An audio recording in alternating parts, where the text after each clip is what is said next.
जय हिंद साथियों, आप सभी का आपके अपने YouTube चैनल टॉप MCQs 24/7 पर स्वागत और अभिनंदन करता हूं। प्यारे बच्चों, ये चैनल केवल MCQs अर्थात वस्तुनिष्ठ प्रश्नों के लिए बनाया गया है। प्यारे बच्चों, आज मैं आपके लिए बहुत ही शानदार टॉपिक लेकर आया हूं, वर्ण विचार, और टॉप 100 क्वेश्चन एंड आंसर हम करने वाले हैं। शानदार प्रश्नोत्तरी होगी, शानदार कॉन्सेप्ट हैं और शानदार PPT का प्रयोग करते हुए इस वीडियो को बनाया है। तो मित्रों, आप अपने प्रश्नों को हल करते जाएं और कमेंट बॉक्स में लिखें कि आपके 100 में से कितने प्रश्न सही हुए हैं। क्या कहता है पहला सवाल? पहला सवाल कहता है कि हिंदी व्याकरण की सबसे छोटी इकाई क्या है। देखो, ये प्रश्न भी काफ़ी छोटा है, सरल है, लेकिन सरल दिख रहा है, सरल है नहीं। हिंदी व्याकरण की सबसे छोटी इकाई की बात की गई है, न तो यहाँ पर मौखिक रूप से लिखा गया है, न ही लिखित रूप से लिखा गया है। इस प्रकार के प्रश्नों को हल करने के लिए आपको थोड़ा दिमाग लगाना पड़ेगा। क्या लगाना पड़ेगा? दिमाग। न लिखित रूप से पूछा जाए, न मौखिक रूप से पूछा जाए, तब हमारा उत्तर क्या होना चाहिए? वर्ण होना चाहिए। और मुझे उम्मीद है कि आपको ये कॉन्सेप्ट अच्छे से समझ में आया होगा। चलिए अगले प्रश्न की ओर बढ़ते हैं। दूसरा प्रश्न कहता है वर्णों की संख्या को लेकर। वर्णों की संख्या को लेकर काफी डाउट रहते हैं।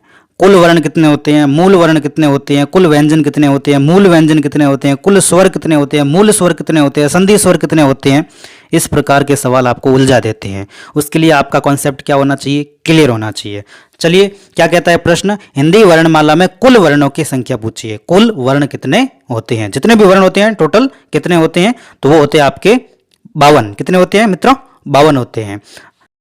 प्रश्न नंबर 3 कहता है हिंदी वर्णमाला में मूल स्वर कितने होते हैं? मूल स्वर कितने होते हैं? देखो, संख्याओं को लेकर काफी सवाल बनते हैं और मैंने सारे सवाल इसमें लिए हैं। तो ये सवाल कहता है कि हिंदी वर्णमाला में मूल स्वर कितने होते हैं। तो मित्रों, आपको ध्यान रखना है कि स्वरों की उत्पत्ति जो हुई थी ना, तो उत्पत्ति के आधार पर स्वर कितने प्रकार के होते हैं? 2 प्रकार के होते हैं, एक तो मूल स्वर और एक संधि स्वर। तो यहाँ पर संधि स्वर की बात नहीं की गई है, मूल स्वरों की बात की गई है। और मूल स्वर संख्या में कितने होते हैं? 4 होते हैं। अ, ई, उ और री। ये 4 स्वर जो हैं वो मूल स्वर होते हैं। और संधि स्वरों की संख्या कितनी होती है? 7 होती है। कितनी? 7। अब बढ़ते हैं चौथे सवाल की तरफ। चौथा प्रश्न कह रहा है हिंदी वर्णमाला में मूल व्यंजन कितने होते हैं। ये भी संख्याओं को लेकर है। संख्याओं के संबंध में सारे डाउट आज क्लियर होने वाले हैं। आज कॉन्सेप्ट आपका बहुत अच्छे से क्लियर होने वाला है। तो चौथा प्रश्न कह रहा है हिंदी वर्णमाला में मूल व्यंजन कितने होते हैं। तो मूल व्यंजनों की संख्या के बारे में पूछा गया है। मूल व्यंजन होते हैं आपके 33। कितने होते हैं? 33 व्यंजन जो होते हैं आपके मूल व्यंजन होते हैं। आगे हम ये भी बात करेंगे कि 33 व्यंजन कौन कौन से होते हैं। यानी कि इस 33 व्यंजन में 3 भाग हैं, यानी कि स्पर्श, अंतस्थ और ऊष्म हैं। स्पर्श में कितने होते हैं, अंतस्थ में कितने होते हैं, ऊष्म व्यंजन में कितने व्यंजन वर्ण होते हैं। ये भी हम बात धीरे धीरे आगे बढ़ेंगे, तब सारे डाउट आपके क्लियर होने वाले हैं। यहाँ इस प्रश्न का जो उत्तर है हिंदी वर्णमाला में मूल व्यंजनों की संख्या कितनी है, तो हिंदी वर्णमाला में मूल व्यंजनों की संख्या कितनी हो जाती है? 33 हो जाती है। कैसे, वो हम आगे बात करेंगे। ठीक है, तो चलिए अगले प्रश्न की ओर बढ़ते हैं। देखिए क्या कहता है पांचवा प्रश्न। पांचवा प्रश्न कहता है व्यंजनों को मुख्यतः कितने भागों में विभक्त किया गया है। व्यंजनों को मुख्य रूप से कितने भागों में बांटा गया है। विभक्त का मतलब विभाजित करना, बांटना। ठीक है, तो व्यंजनों को मुख्यतः यानी मुख्य रूप से कितने भागों में बांटा गया है? 3 भागों में बांटा गया है। कितने भागों में बांटा गया है? 3 भागों में बांटा गया है। स्पर्श व्यंजन, अंतस्थ व्यंजन, ऊष्म व्यंजन। ये जो 3 भाग हैं मुख्य रूप से व्यंजनों को इसमें रखा गया है। और स्पर्श व्यंजन में आपके 25 व्यंजन होते हैं, जिसको हम वर्गीय व्यंजन भी कहते हैं। क वर्ग, छ वर्ग, ट वर्ग, त वर्ग, प वर्ग। और इन प्रत्येक वर्ग में 5-5 वर्ण होते हैं। तो 25 ये जो हैं अपने स्पर्श व्यंजन वर्ण होते हैं। और उसके बाद य, र, ल, व ये जो होते हैं आपके अंतस्थ व्यंजन। और श, श, स, ह ये आपके ऊष्म व्यंजन हो जाते हैं। इस प्रकार व्यंजनों को 3 भागों में बांटा गया है। चलिए आगे बढ़ते हैं। निम्न में से कौन सा विकल्प आपका एकदम सही है। यानी कि 4 विकल्प दिए गए हैं और 4 तथ्य रखे गए हैं, ये भी मान सकते हैं हम। और कौन सा तथ्य, कौन सा फैक्ट आपका एकदम सही बात कर रहा है। तो पहले की बात करते हैं, स्वरों की संख्या को लेकर है। स्वरों की संख्या क्या 10 होती है? बिल्कुल नहीं, है ना। स्वरों की संख्या तो 11 होती है। तो ये अपना विकल्प गलत हो जाता है। हमें तो सही पहचानना है, गलत वाला बिल्कुल भी नहीं। मूल व्यंजन पिछले प्रश्नों में हमने चर्चा की थी, जिसमें मूल व्यंजन को लेकर भी सवाल था। तो मूल व्यंजनों की संख्या 40 न होकर कितनी थी, 33 थी। ठीक है, चलिए बात करते हैं स्पर्श व्यंजन की। स्पर्श व्यंजन जो होते हैं आपके 25 होते हैं बिल्कुल, और इसे वर्गीय व्यंजन भी कहा जाता है। क, छ, ट, त, प, ये जो 5 वर्ग हैं, प्रत्येक वर्ग में कितने होते हैं, 5 वर्ण। 5 × 5 25 वर्ण जो होते हैं, वो वर्ण आपके स्पर्श व्यंजन कहलाते हैं। ऊष्म व्यंजनों की संख्या 5 न होकर कितनी होती है, 4 होती हैं। श, श, स, ह। ठीक है ना। अब हम बात करते हैं 7वें प्रश्न की ओर। 7वां प्रश्न कहता है कि जिन वर्णों के उच्चारण में, यानी कि जब उनका उच्चारण करते हैं, बोलते हैं, तब वायु का प्रवाह रुक रुक कर या घर्षण के साथ निकलता है, उनको हम क्या कहते हैं। यानी कि जिन वर्णों के उच्चारण में वायु का जो प्रवाह होता है वो रुककर या फिर घर्षण के साथ निकलता है, उन्हें हम क्या कहते हैं, उन्हें वर्ण कहते हैं क्या, बिल्कुल भी नहीं कहते हैं। अक्षर भी नहीं कहते हैं, स्वर भी नहीं कहते हैं, तो उन्हें हम कहेंगे व्यंजन। क्या कहेंगे, व्यंजन कहेंगे। क्यों, क्योंकि व्यंजनों का उच्चारण स्वरों के माध्यम से होता है, स्वरों के द्वारा होता है, और व्यंजनों को स्वरों के माध्यम से लिखा जाता है, स्वरों के माध्यम से उच्चारित किया जाता है। तो व्यंजन वर्ण के लिए स्वर की आवश्यकता पड़ती है, और इसलिए हम उन्हें क्या कहेंगे, व्यंजन कहेंगे। स्वर तो स्वतंत्र उच्चारित होते हैं, इसलिए इसका जो उत्तर है वो आपका क्या हो जाएगा, व्यंजन हो जाएगा, द। ठीक है, बढ़ते हैं अगले प्रश्न की ओर। क्या कहता है अगला प्रश्न, इसमें ध्यान रखना है, क्या बोला है, जिन वर्णों का उच्चारण बिना किसी अवरोध के। 8वां प्रश्न क्या कह रहा है, जिन वर्णों का उच्चारण बिना किसी रुकावट या अवरोध के या बिना किसी दूसरे वर्ण की सहायता से होता है, बिना किसी दूसरे वर्ण के, उसे हम क्या कहेंगे। इससे पहले ठीक जो सवाल हमने किया इसके विपरीत था। ठीक है ना, उसमें क्या था, उसमें था कि वर्णों का उच्चारण रुककर या घर्षण के साथ होता था 7वें में। 8वां प्रश्न कह रहा है कि जिन वर्णों का उच्चारण बिना किसी अवरोध या बाधा के या बिना किसी दूसरे वर्ण की सहायता से होता है, उसे हम क्या कहते हैं, आप सभी को पता है, उसे हम स्वर कहते हैं। ऐसे भी प्रश्न आ सकते हैं, है ना। वर्ण नहीं कहेंगे, अक्षर नहीं कहेंगे। व्यंजन की परिभाषा हमने देख ली, क्योंकि इसका उच्चारण करने के लिए हमें दूसरे वर्णों की आवश्यकता पड़ती है, लेकिन स्वरों का उच्चारण करने के लिए हमें किसी भी प्रकार के दूसरे वर्णों की आवश्यकता बिल्कुल भी नहीं पड़ती है। स्वर क्या होते हैं, स्वतंत्र उच्चारित होते हैं। तो इसका उत्तर क्या हो जाएगा, स, स्वर हो जाएगा मित्रों। ठीक है, बढ़ते हैं अगले सवाल की ओर। क्या कहता है अगला सवाल, ऐसे ही अच्छे सवालों को देखने के लिए हमारे चैनल पर जरूर विजिट करें, और हम ये सीरीज आगे आगे चलाते जाएंगे। 9वां प्रश्न कहता है कि जो व्यंजन 2 या 2 से अधिक, क्या 2 या 2 से अधिक व्यंजनों से मिलकर बनते हैं। बहुत ही अच्छा सवाल है ये।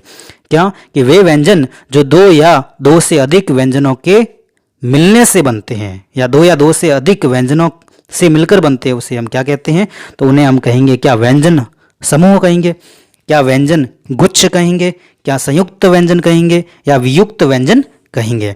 तो जैसा कि आपको पता है परिभाषा क्या लिखी गई है, जो व्यंजन 2 या 2 से अधिक व्यंजनों से मिलकर बनते हैं, संयुक्त होकर बनते हैं, उसे हम क्या कहेंगे, संयुक्त व्यंजन वर्ण कहेंगे। क्या कहेंगे मित्र, संयुक्त व्यंजन वर्ण कहेंगे। संयुक्त व्यंजन वर्ण हिंदी वर्णमाला में कितने होते हैं, 4 होते हैं, क्ष, त्र, ज्ञ, श्र। ठीक है ना, ये वर्णमाला की बात हो रही है, उसमें 4 होते हैं। बात करते हैं 10वें प्रश्न की ओर। बहुत ही अच्छे सवाल हैं। क्ष जो हैं, जो कि क्या है, संयुक्त वर्ण हैं, संयुक्त व्यंजन वर्ण हैं। क्ष के मतलब क्ष वर्ण किसके योग से बना है, मतलब इसका हम वर्ण विच्छेद करते हैं तो क्या प्राप्त होता है। पहला ऑप्शन है क हलंत वाला और हलंत श और अ, उसके बाद है क श, उसके बाद क्या है क छ, और उसके बाद क श और अ। देखिए क्ष जो बना है ना, क्ष क्षत्रिय वाला, वो क आधा क कहें या फिर शुद्ध क कहें, और श षटकोण वाला जो शुद्ध होता है, शुद्ध व्यंजन जो हलंत के रूप में होता है, हल चिन्ह लगा हुआ होता है, और उसके बाद अ, इन तीनों को मिलाते हैं ना, तब हमारा क्या बनता है, क्ष बनता है। ये किस विकल्प में है, ये आपके अविकल्प में है। किसमें, अविकल्प में, कि हलंत वाला क, हल चिन्ह वाला क, हल चिन्ह वाला श, षटकोण वाला, और फिर हम बात करते हैं अस्वर, जब मिलता है तब क्या बनता है, क्ष बनता है। अगला सवाल, हिंदी शब्दकोश में क्ष का क्रम किस वर्ण के बाद आता है। ये सवाल काफ़ी ट्रेंडिंग में चल रहे हैं, और आपको ये ध्यान रखना है, इन सवालों के लिए भी आपको तैयार रहना पड़ेगा। हिंदी शब्दकोश में क्ष का क्रम किस वर्ण के बाद आता है। क्या क के बाद आता है, छ के बाद, त्र के बाद, या फिर ज्ञ के बाद। तो आपको ध्यान रखना है अब वर्ण विच्छेद किया था हमने क्ष का, तो पहले क्या था, क था, है ना, क के बाद श था, फिर अ था। तो इसका मतलब आपको ये पता होना चाहिए, तो क्ष जो है वो क वर्ण के बाद ही आएगा। किसके बाद आएगा, क वर्ण के बाद ही आएगा। तो इसका उत्तर क्या हो जाएगा, अविकल्प क जो है उसके बाद क्ष का क्रम आपको देखने को मिलेगा। किसका क्रम देखने को मिलेगा, क्ष का। चलिए, बहुत ही अच्छा सवाल है ये। और आगे हम बढ़ते हैं 12वें सवाल की ओर। क्या कहता है 12वां सवाल, देखिए, निम्न में से द्वित्व का प्रयोग किस शब्द में नहीं हुआ है। बहुत ही शानदार सवाल है, बहुत ही शानदार सवाल है ये, कि निम्न में से द्वित्व का प्रयोग किस शब्द में नहीं हुआ है ना। निम्न में से द्वित्व का प्रयोग किस शब्द में नहीं हुआ। अब आपके मन में होगा कि द्वित्व का अर्थ क्या होता है। द्वित्व का अर्थ होता है कि एक ही व्यंजन दो बार प्रयोग हो, है ना, जिसमें एक तो हलंत वाला हो, हल वाला यानी कि आधा, और एक होगा पूरा स्वर के साथ होगा। तो हम बात करते हैं विकल्प नंबर अ, सच्चा, बिल्कुल। छ जो वर्ण है इसका द्वित्व हुआ है, छ चम्मच जिसका द्वित्व हुआ है। ब विकल्प में कुत्ता, बिल्कुल। त व्यंजन वर्ण का क्या हुआ है, द्वित्व हुआ है। स विकल्प में देखते हैं वल्गा, ल और फिर ग अलग अलग व्यंजन है, बिल्कुल यहाँ पर द्वित्व का प्रयोग नहीं हुआ है। तो अपना उत्तर हो जाएगा विकल्प नंबर स, क्योंकि द में बग्गा ग व्यंजन का क्या हुआ है, द्वित्व हुआ है। बढ़ते हैं अगले सवाल की ओर। अगला सवाल कहता है, निम्नलिखित में से कौन सा कथन असत्य है। यानी कि आपको इनमें से गलत कथन तलाशना है। कौन सा कथन आपका क्या होगा, गलत होगा। चलिए बढ़ते हैं। ध सघोष महाप्राण और दंत्य हैं। ब सघोष ओष्ठ्य और महाप्राण है। छ अघोष तालव्य अल्प प्राण है। और ख कंठ्य महाप्राण और अघोष हैं। तो साथियों, आपने यहाँ पर कुछ नोट किया होगा, यहाँ पर शब्दावलियां प्रयोग हुई है, सघोष, अघोष, महाप्राण, अल्प प्राण, इनके बारे में जानकारी प्राप्त करते हैं। तो सबसे पहले देखते हैं अल्प प्राण। अल्प प्राण में कौन कौन से व्यंजन वर्ण आते हैं आपके। तो अल्प प्राण में कौन कौन से व्यंजन वर्ण आते हैं। अल्प प्राण में आपको ध्यान रखना है, पहला, तीसरा, पांचवा जो वर्गीय व्यंजन होते हैं, उसका पहला, तीसरा, पांचवा, और उसके साथ साथ य, र, ल, व, ये किस में आएंगे, अल्प प्राण में आएंगे। इसके अलावा जो भी हैं वो महाप्राण में आएंगे।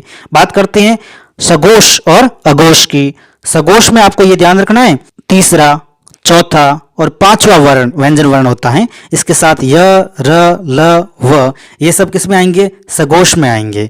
और इसके अलावा जो भी हैं वो किस में आ जाएंगे, अघोष में आ जाएंगे। सब कुछ जानने के बाद अब हम बात करते हैं हमारा जो उत्तर है कौन सा गलत है। अब ब विकल्प जो है वो आपका गलत है, और क्यों गलत है इसके बारे में जानकारी प्राप्त करते हैं। ब वर्ण जो है महाप्राण है, बिल्कुल महाप्राण है। दूसरा और चौथा क्या होते हैं, महाप्राण होते हैं, ठीक है।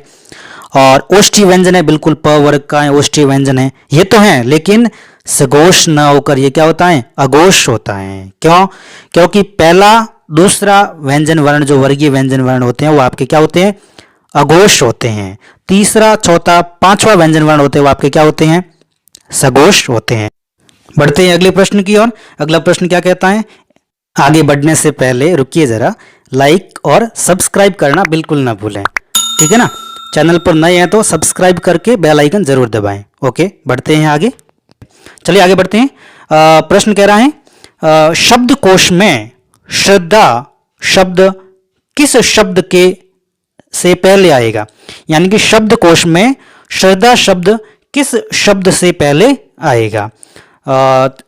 और मैंने यहाँ पर सभी शब्दों का क्या कर दिया है, वर्ण विच्छेद कर दिया है। ढूंढते हैं श्रद्धा शब्द कहाँ पर है, ये रहा सेकंड लास्ट, ठीक है ना।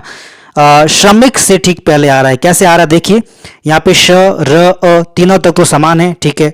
उसके बाद श्रद्धा में क्या है, द है, और श्रमिक में क्या है, म है, यानी म से पहले क्या आएगा, द आएगा। इसलिए श्रद्धा शब्द हैं, और श्रद्धा शब्द श्रमिक से ठीक पहले आएगा शब्दकोश में। यदि हम इसको क्रम से रखें तो यहां पर इसका स्थान होगा। तो अपना उत्तर क्या हो जाएगा, द श्रमिक। चलिए मित्रों आगे बढ़ते हैं। 15वां प्रश्न क्या कह रहा है। 15वां प्रश्न कह रहा है, य, र, ल, व किस वर्ग के व्यंजन हैं। किस वर्ग के व्यंजन हैं या किस प्रकार के व्यंजन हैं? आपको पता है हमने व्यंजनों को मुख्यतः 3 भागों में विभक्त किया था, याद होगा आपको। पहला स्पर्श व्यंजन, दूसरा अंतःस्थ व्यंजन और तीसरा था ऊष्म व्यंजन। और हमने इनकी संख्या के बारे में भी बात की थी कि स्पर्श व्यंजनों की संख्या कितनी होती है? 25, अंतःस्थ व्यंजनों की संख्या 4 और ऊष्म व्यंजनों की संख्या कितनी होती है? 4 होती हैं। तो यहाँ पर य, र, ल, व की बात की गई है, जो कि क्या है? अंतःस्थ व्यंजन की श्रेणी में आते हैं। किसकी श्रेणी में आते हैं? अंतःस्थ व्यंजन की श्रेणी में आते हैं। अच्छा, अंतःस्थ व्यंजनों की संख्या कितनी होती है? 4 होती है। कौन कौन सी? य, र, ल, व। अपना विकल्प नंबर स है वो क्या हो जाएगा? एकदम सही हो जाएगा। बढ़ते हैं अगले प्रश्न की ओर। जिन वर्णों के उच्चारण में अधिक वायु या अधिक समय लगता है उन व्यंजनों को क्या कहते हैं? जिन वर्णों के उच्चारण में वायु की मात्रा क्या लगती है? अधिक, और समय भी क्या लगता है? अधिक लगता है, उन व्यंजनों को क्या कहा जाता है? क्या कहा जाता है? वे व्यंजन क्या कहलाते हैं? तो साथियों, ये बहुत ही अच्छा सवाल है। ऐसे सवाल देखने को आजकल मिलते हैं। ट्रेंड बदल गया है और परीक्षा का पैटर्न बदल गया है। किस प्रकार के प्रश्न आ सकते हैं, वैसी स्किल आपके पास होनी चाहिए प्रश्नों को पकड़ने की, कि हाँ ऐसा सवाल बन सकता है। तो मैंने इस वीडियो में सारे प्रश्न ले लिए। आपको वर्ण विचार में और कहीं जाने की आवश्यकता है ही नहीं। प्रश्न कह रहा है कि जिन वर्णों के उच्चारण में अधिक वायु और अधिक समय लगता है उसे हम क्या कहते हैं? महाप्राण कहते हैं। मित्रों, क्या कहते हैं? महाप्राण। फिर अल्प प्राण किसे कहेंगे? कि जिन वर्णों के उच्चारण में वायु क्या लगेगी? कम, और समय भी क्या लगेगा? कम लगेगा, उसे हम क्या कहेंगे? उसे हम अल्प प्राण व्यंजन कहेंगे। चलिए आगे बढ़ते हैं। क हलंती है, हलंत वाला क, फिर अ, फिर र हलंत और म हलंत और अ से कौन सा शब्द बनेगा? ये आपको ध्यान रखना है। तो आपको ध्यान है क के साथ अ है तो पहले क बनेगा, ठीक है, क, ठीक है। फिर क्या बनेगा? र, र के बाद कोई स्वर है ही नहीं, तो आपको पता है कि आगे जो भी व्यंजन आएगा उसके ऊपर जाके रेफ के रूप में र बैठ जाएगा। तो यहाँ पे बन गया क, अ, क, र ऊपर बैठ जाएगा म के कर्म, ठीक है। और म के बाद क्या है? अ या आ? अ है, तो कर्म बनेगा। क्या बनेगा? कर्म। किस विकल्प में है कर्म? देखो, कर्म नहीं बनेगा, कर्म नहीं बनेगा, कर्म बनेगा। ब विकल्प अपना एकदम सही है। और क्रम नहीं बनेगा, क्यों? क्योंकि क हलंत होगा, उसके बाद र हलंत आएगा, फिर अ आएगा, तब क्र बनेगा, ठीक है। और कर्मा है ही नहीं, यहाँ पे आ होता पीछे, सबसे पीछे म के बाद, तो आपका कर्मा बन जाता, और यहाँ पर क्या बनेगा? कर्म बनेगा, ठीक है। बढ़ते हैं अगले प्रश्न की ओर। 18वां प्रश्न कह रहा है श, श, स, ह कौन से व्यंजन हैं?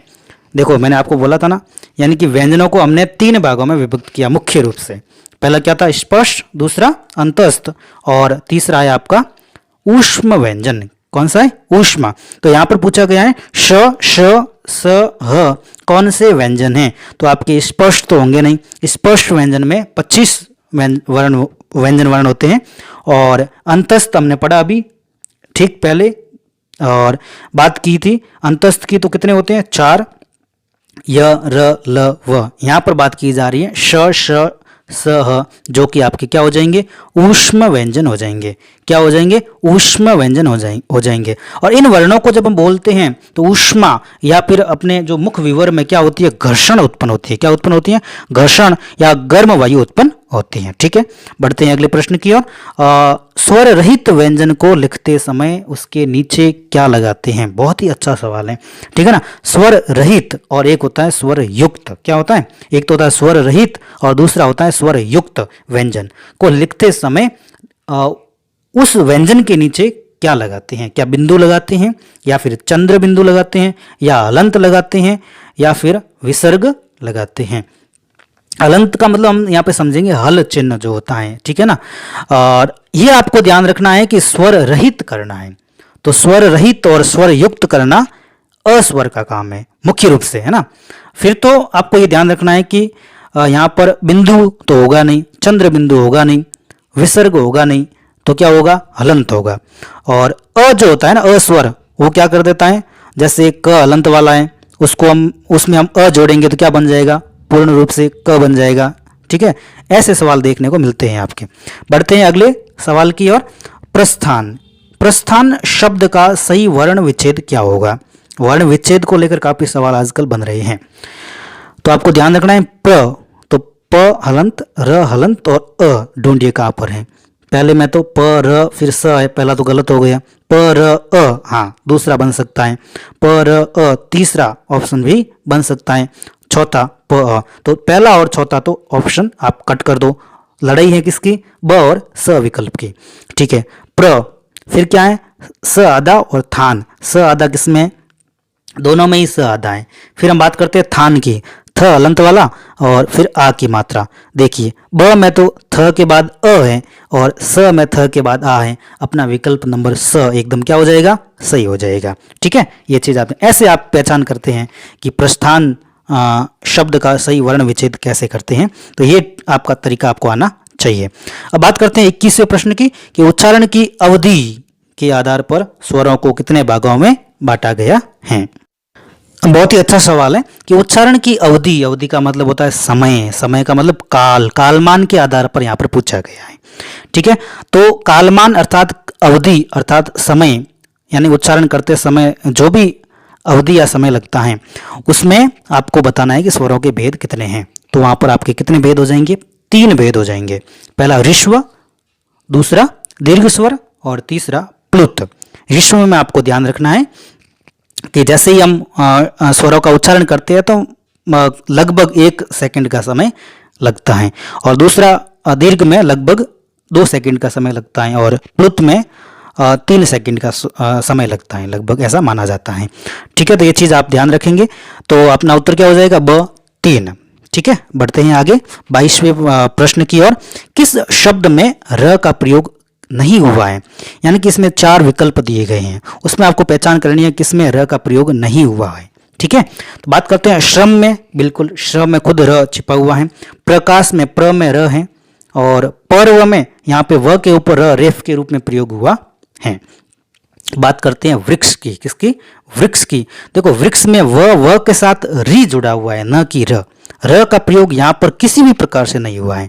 इसलिए आपको ये ध्यान रखना है कि वृक्ष में क्या है, स्वर है री और व में जुड़ा हुआ है और क्ष का वर्ण विच्छेद हमने देख लिया था, क श और अ मिलकर क्ष बनता है। तो यहाँ पर वृक्ष में किसी भी प्रकार का र प्रयोग नहीं हुआ है। इसलिए इस प्रश्न का जो उत्तर है आपका क्या हो जाएगा मित्रों, द हो जाएगा और द विकल्प में क्या है, वृक्ष है। बाकी पर्व, प्रकाश और श्रम में र का प्रयोग हुआ है। बढ़ते हैं अगले प्रश्न की ओर। काफी अच्छे सवाल देखने को मिल रहे हैं। निम्न में से असत्य कथन आपको ढूंढना है। ठीक है, असत्य का मतलब गलत, जो सत्य नहीं है। पहले विकल्प की बात करते हैं। प जो व्यंजन वर्ण है ओष्ठीय व्यंजन है, बिल्कुल। प जो होता है वो ओष्ठीय व्यंजन होता है। त दंतीय व्यंजन है, बिल्कुल। त थ द द न बिल्कुल दंतीय व्यंजन है। और ट आपका तालव्य व्यंजन है और ख क्या कंठीय व्यंजन है, बिल्कुल। ख तो कंठीय व्यंजन है क्योंकि क वर्ग जो होता है वो पूरा का पूरा क्या होता है, कंठीय व्यंजन वर्ग होता है। और बात करते हैं ट आपका तालव्य न होकर मूर्धन्य स्थान से बोला जाता है, मूर्धन्य मूर्धा से बोला जाता है, तो वहां पर आपका उत्तर हो जाएगा मूर्धन्य व्यंजन है, न कि तालव्य। तो अपना विकल्प नंबर स क्या हो जाएगा, गलत हो जाएगा। असत्य कथन कौन सा है, ट तालव्य व्यंजन है, बिल्कुल गलत है। ट आपका मूर्धन्य व्यंजन है, न कि तालव्य। ठीक है मित्रों, बढ़ते हैं हम आगे अगले प्रश्न की ओर। यज्ञ का सही वर्ण विच्छेद आपको करना है। मैंने कहा ना, मैंने वर्ण विच्छेद के भी अच्छे अच्छे सवाल यहाँ पर रखे हैं क्योंकि आजकल का ट्रेंड बदल गया है। वर्ण विच्छेद से एक आधा क्वेश्चन आपको मिल सकता है। यज्ञ में आपको पता होना चाहिए कि इसका वर्ण विच्छेद हम करते हैं तो सबसे पहले य में अ छिपा हुआ ढूंढो कहाँ है। पहला तो विकल्प आपका बिल्कुल भी गलत हो गया, ठीक है ना। और दूसरा विकल्प ढूंढते हैं य में अ, बिल्कुल सही है। और तीसरा विकल्प य में सीधा क्या जोड़ दिया इसने, ज जोड़ दिया, जो कि गलत है। और चौथा विकल्प है यह तो है लेकिन अलंत का नहीं, हल चिन्ह नहीं है। तो विकल्प नंबर हमारे तीनों गलत हो जाते हैं, अ, स और द।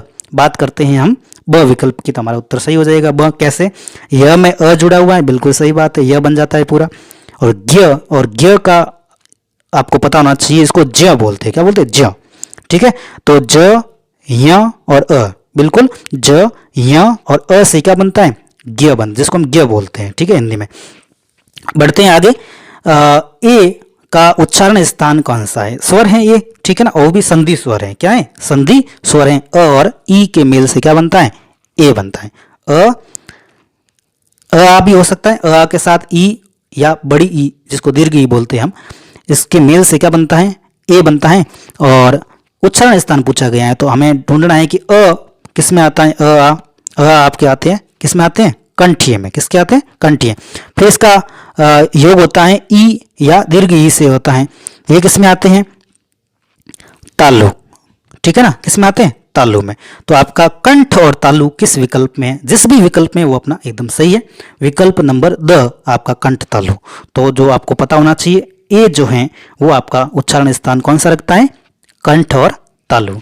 और कंठ तालव्य व्यंजन कहलाते हैं, कंठ तालव्य व्यंजन कहलाते हैं और उच्चारण स्थान हो जाता है कंठ तालु। ठीक है, बढ़ते हैं आगे।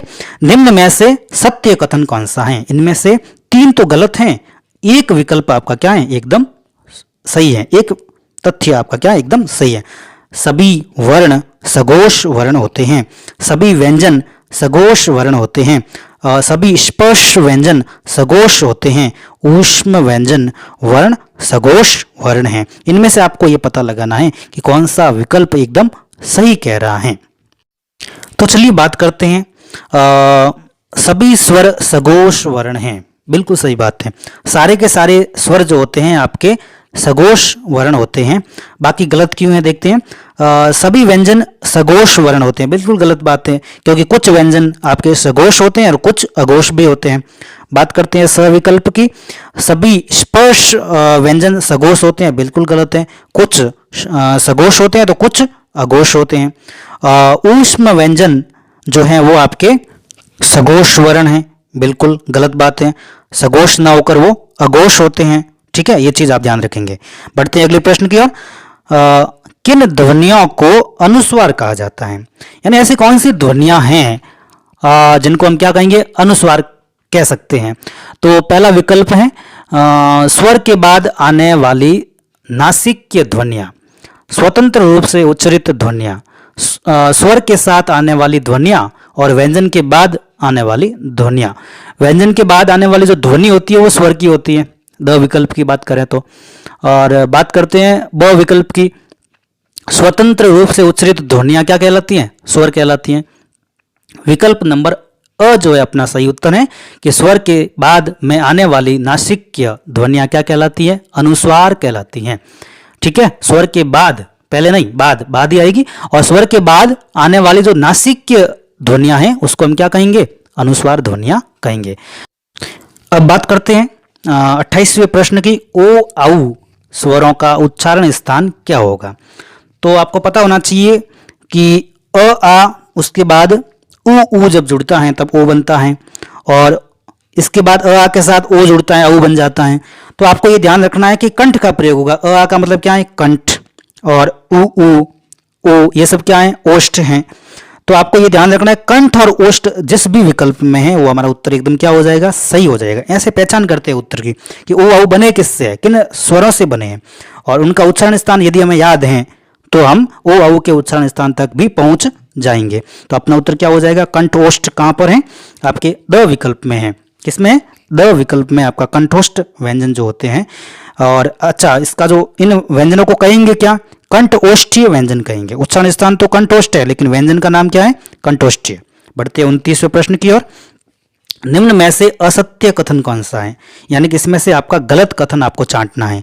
3 तो क्या है, सत्य अर्थात सही है, और 1 क्या है, आपका एकदम गलत है। बात करते हैं पहले विकल्प की, अकंठीय ध्वनि है, बिल्कुल अकंठीय ध्वनि है। और आ दीर्घ स्वर हैं, बिल्कुल आ दीर्घ स्वर हैं। उ संयुक्त स्वर हैं, संधि स्वर संयुक्त स्वर के अंदर उ बिल्कुल नहीं आता, उ तो मूल स्वर है। तो अपना गलत कथन जो है वो स हो जाता है। बात कर देते हैं द विकल्प की। द विकल्प कहता है ई मूल स्वर है, बिल्कुल। उत्पत्ति के आधार पर स्वर 2 प्रकार के होते हैं, मूल स्वर और संधि स्वर। मूल स्वर कितने प्रकार के होते हैं हमने बात कर ली है पहले, फिर भी बात कर लेते हैं। 4 होते हैं, अ ई उ और री। इसके अलावा जो भी हैं वो आपके संधि स्वर हो जाते हैं। यहाँ पर असत्य कथन की बात की गई है तो स विकल्प संयुक्त स्वर न होकर आपका मूल स्वर होगा, कौन सा, उ। इसलिए अपना विकल्प नंबर स क्या हो जाएगा, गलत। बात करते हैं 30वें प्रश्न की। अनुनासिक के संबंध में कौन सा कथन एकदम क्या है, सत्य अर्थात सही है। पहले तो अनुस्वार की बात की थी, स्वर के बाद आने वाली ध्वनियां जो होती हैं वो हम क्या कहेंगे, नासिक ध्वनियां जो होती है स्वर के बाद आने वाली उनको तो हम क्या कहेंगे, अनुस्वार। लेकिन यहां पर बात की गई है अनुनासिक की। अनुनासिक ध्वनियां जो होती हैं क्या केवल मुंह से उच्चारित होती हैं, क्या केवल नाक से उच्चारित होती हैं, या फिर नाक और मुंह दोनों से उच्चारित होती हैं, या फिर इनमें से कोई भी विकल्प सही नहीं है। बात करते हैं यहाँ पर अनुनासिक ध्वनियों की। बिल्कुल अनुनासिक ध्वनियां जो होती है वो नाक और मुंह दोनों से उच्चारित होती हैं, दोनों का सहारा लेना पड़ता है, ठीक है। और नासिक की जो ध्वनियां होती है अनुस्वार वो केवल नाक से उच्चारित होती हैं, बोली जाती हैं। लेकिन अनुनासिक ध्वनि है नाक और मुंह दोनों के प्रयोग से बोली जाती हैं। बात करते हैं 31वें प्रश्न की। तो क्या कहता है 31वां प्रश्न, निम्नलिखित में से कौन सा कथन असत्य है, यानी कि कौन सा कथन आपका गलत है। यहाँ पर आपके 3 कथन दिए गए हैं, 3 विकल्प दिए गए हैं, 3 तथ्य दिए गए हैं। इसमें से एक तथ्य अर्थात एक विकल्प आपका क्या है, गलत है। बात करते हैं अविकल्प की। ऋस्व ई और दीर्घ ई ये जो हैं कंठ्य स्वर हैं, है या नहीं इसकी बात बाद में करेंगे। पहले स विकल्प देखते हैं।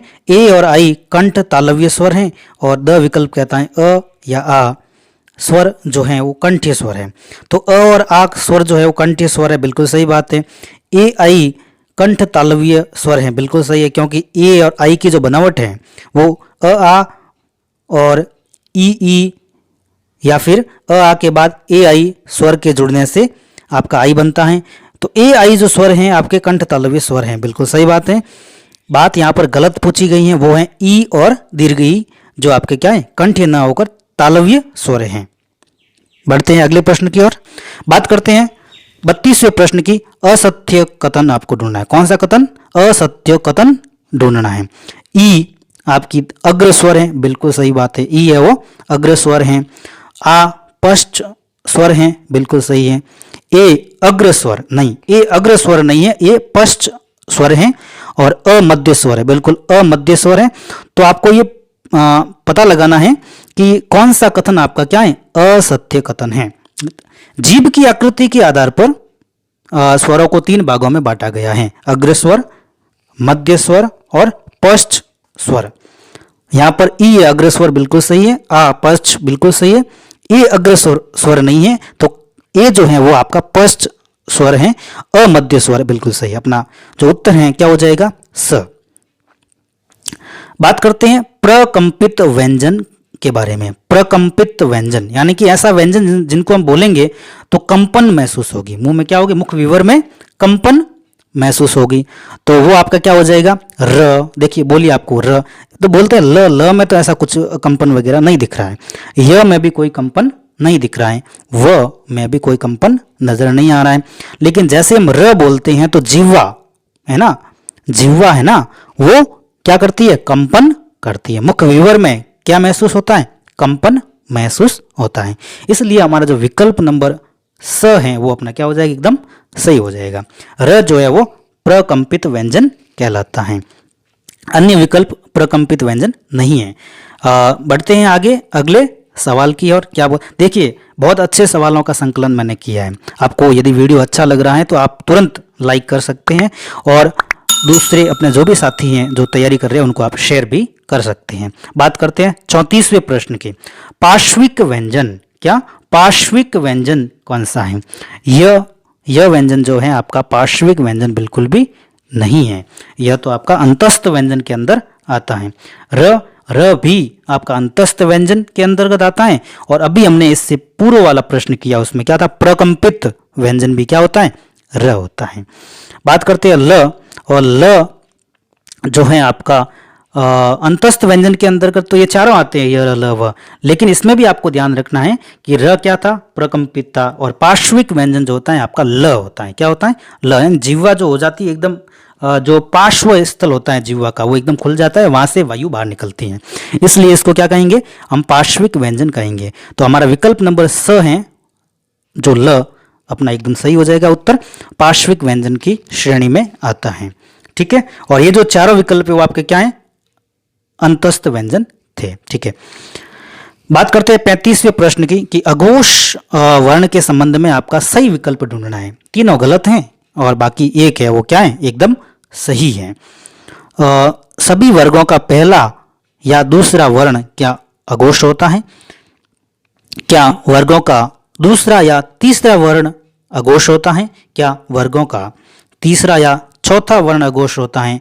क्या वर्गों के पंचम वर्ण जो होते हैं अंतिम वाले, क्या वो सभी अघोष होते हैं?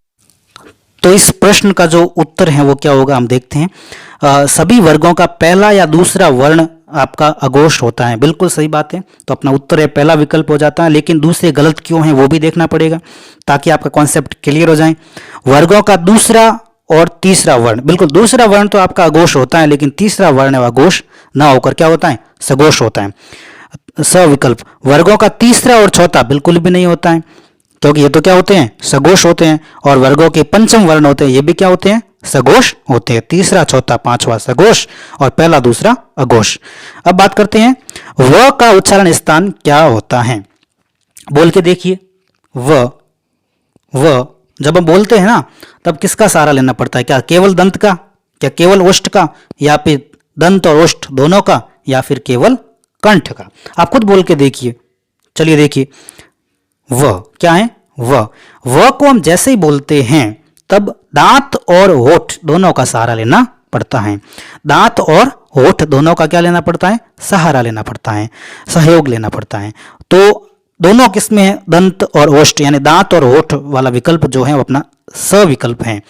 तो इसलिए हम इसका जो उच्चारण स्थान है वो दंत ओष्ठ है, दांत और ओठ है।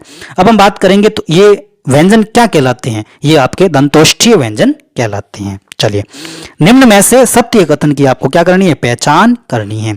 सत्य कथन कौन सा है वो आपको देखना है। चलिए बात करते हैं। दीर्घ उ स्वर अवृत्तामुखी स्वर है।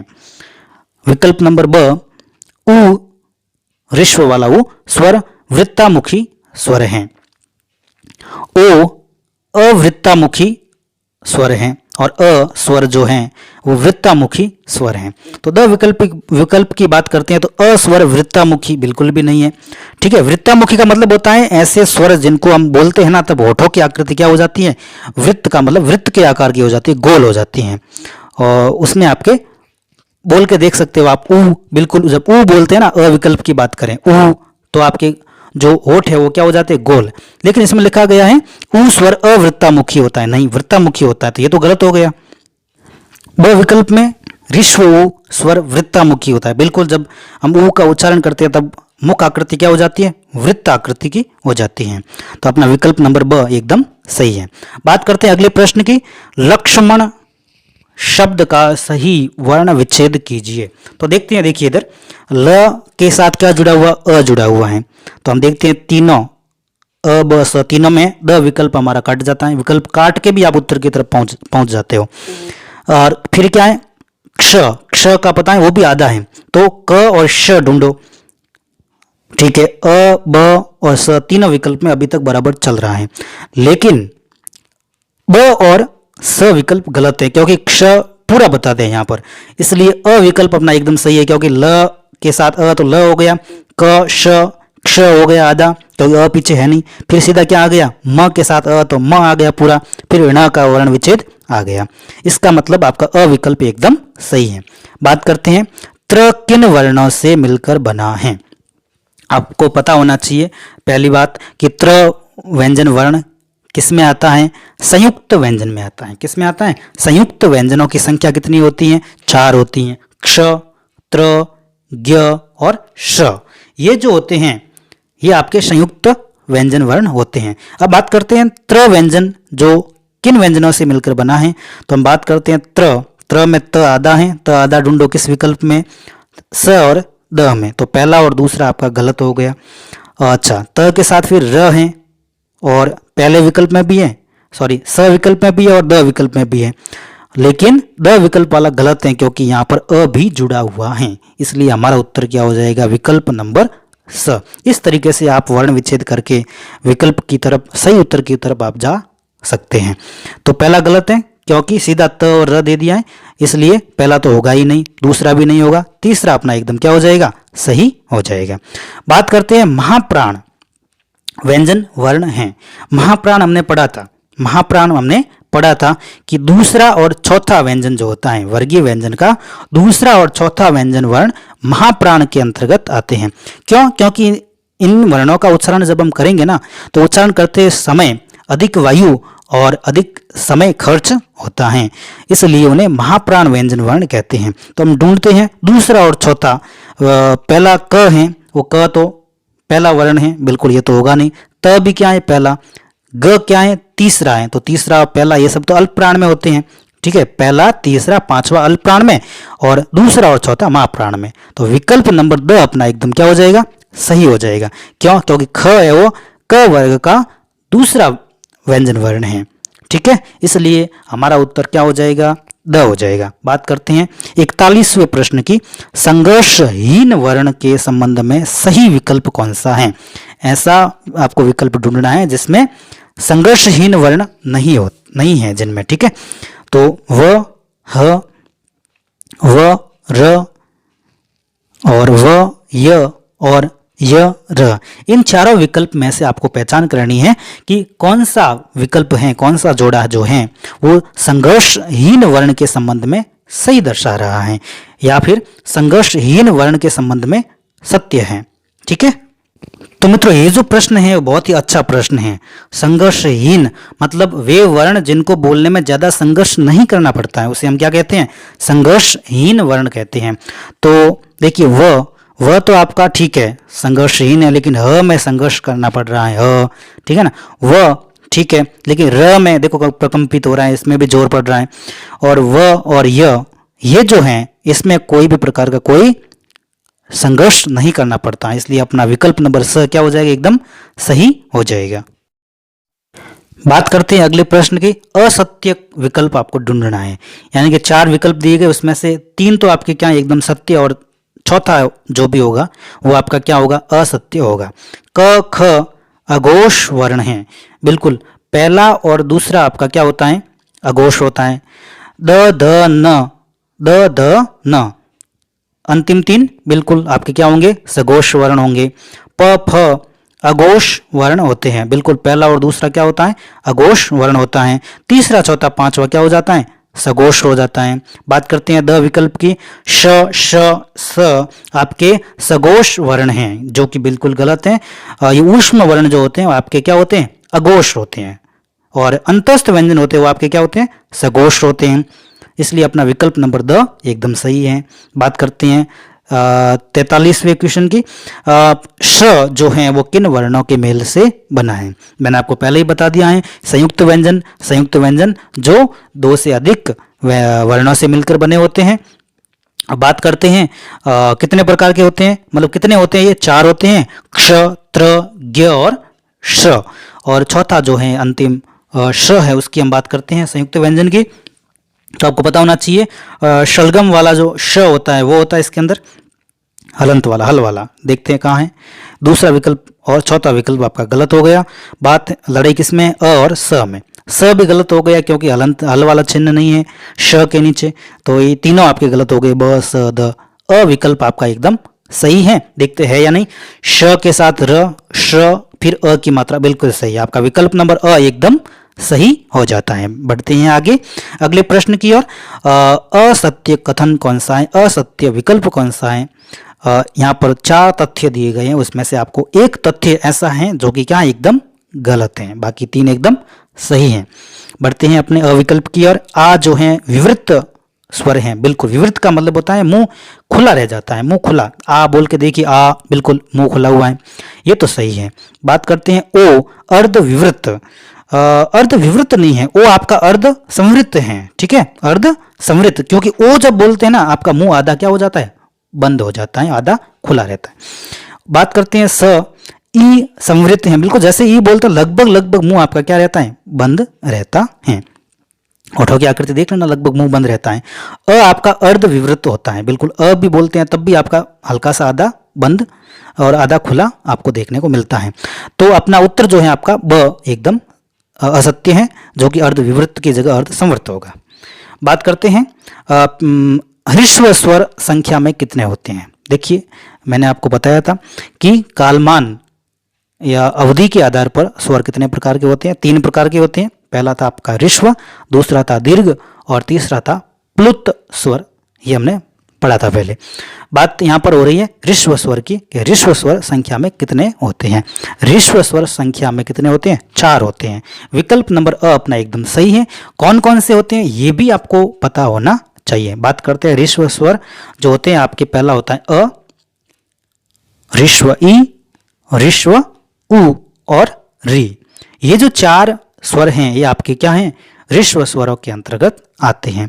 इसके बाद हम बात करेंगे आगे दीर्घ स्वर, प्लुत भी क्या होता है वो भी हम बात करेंगे। तो अपना जो उत्तर है क्या हो जाएगा?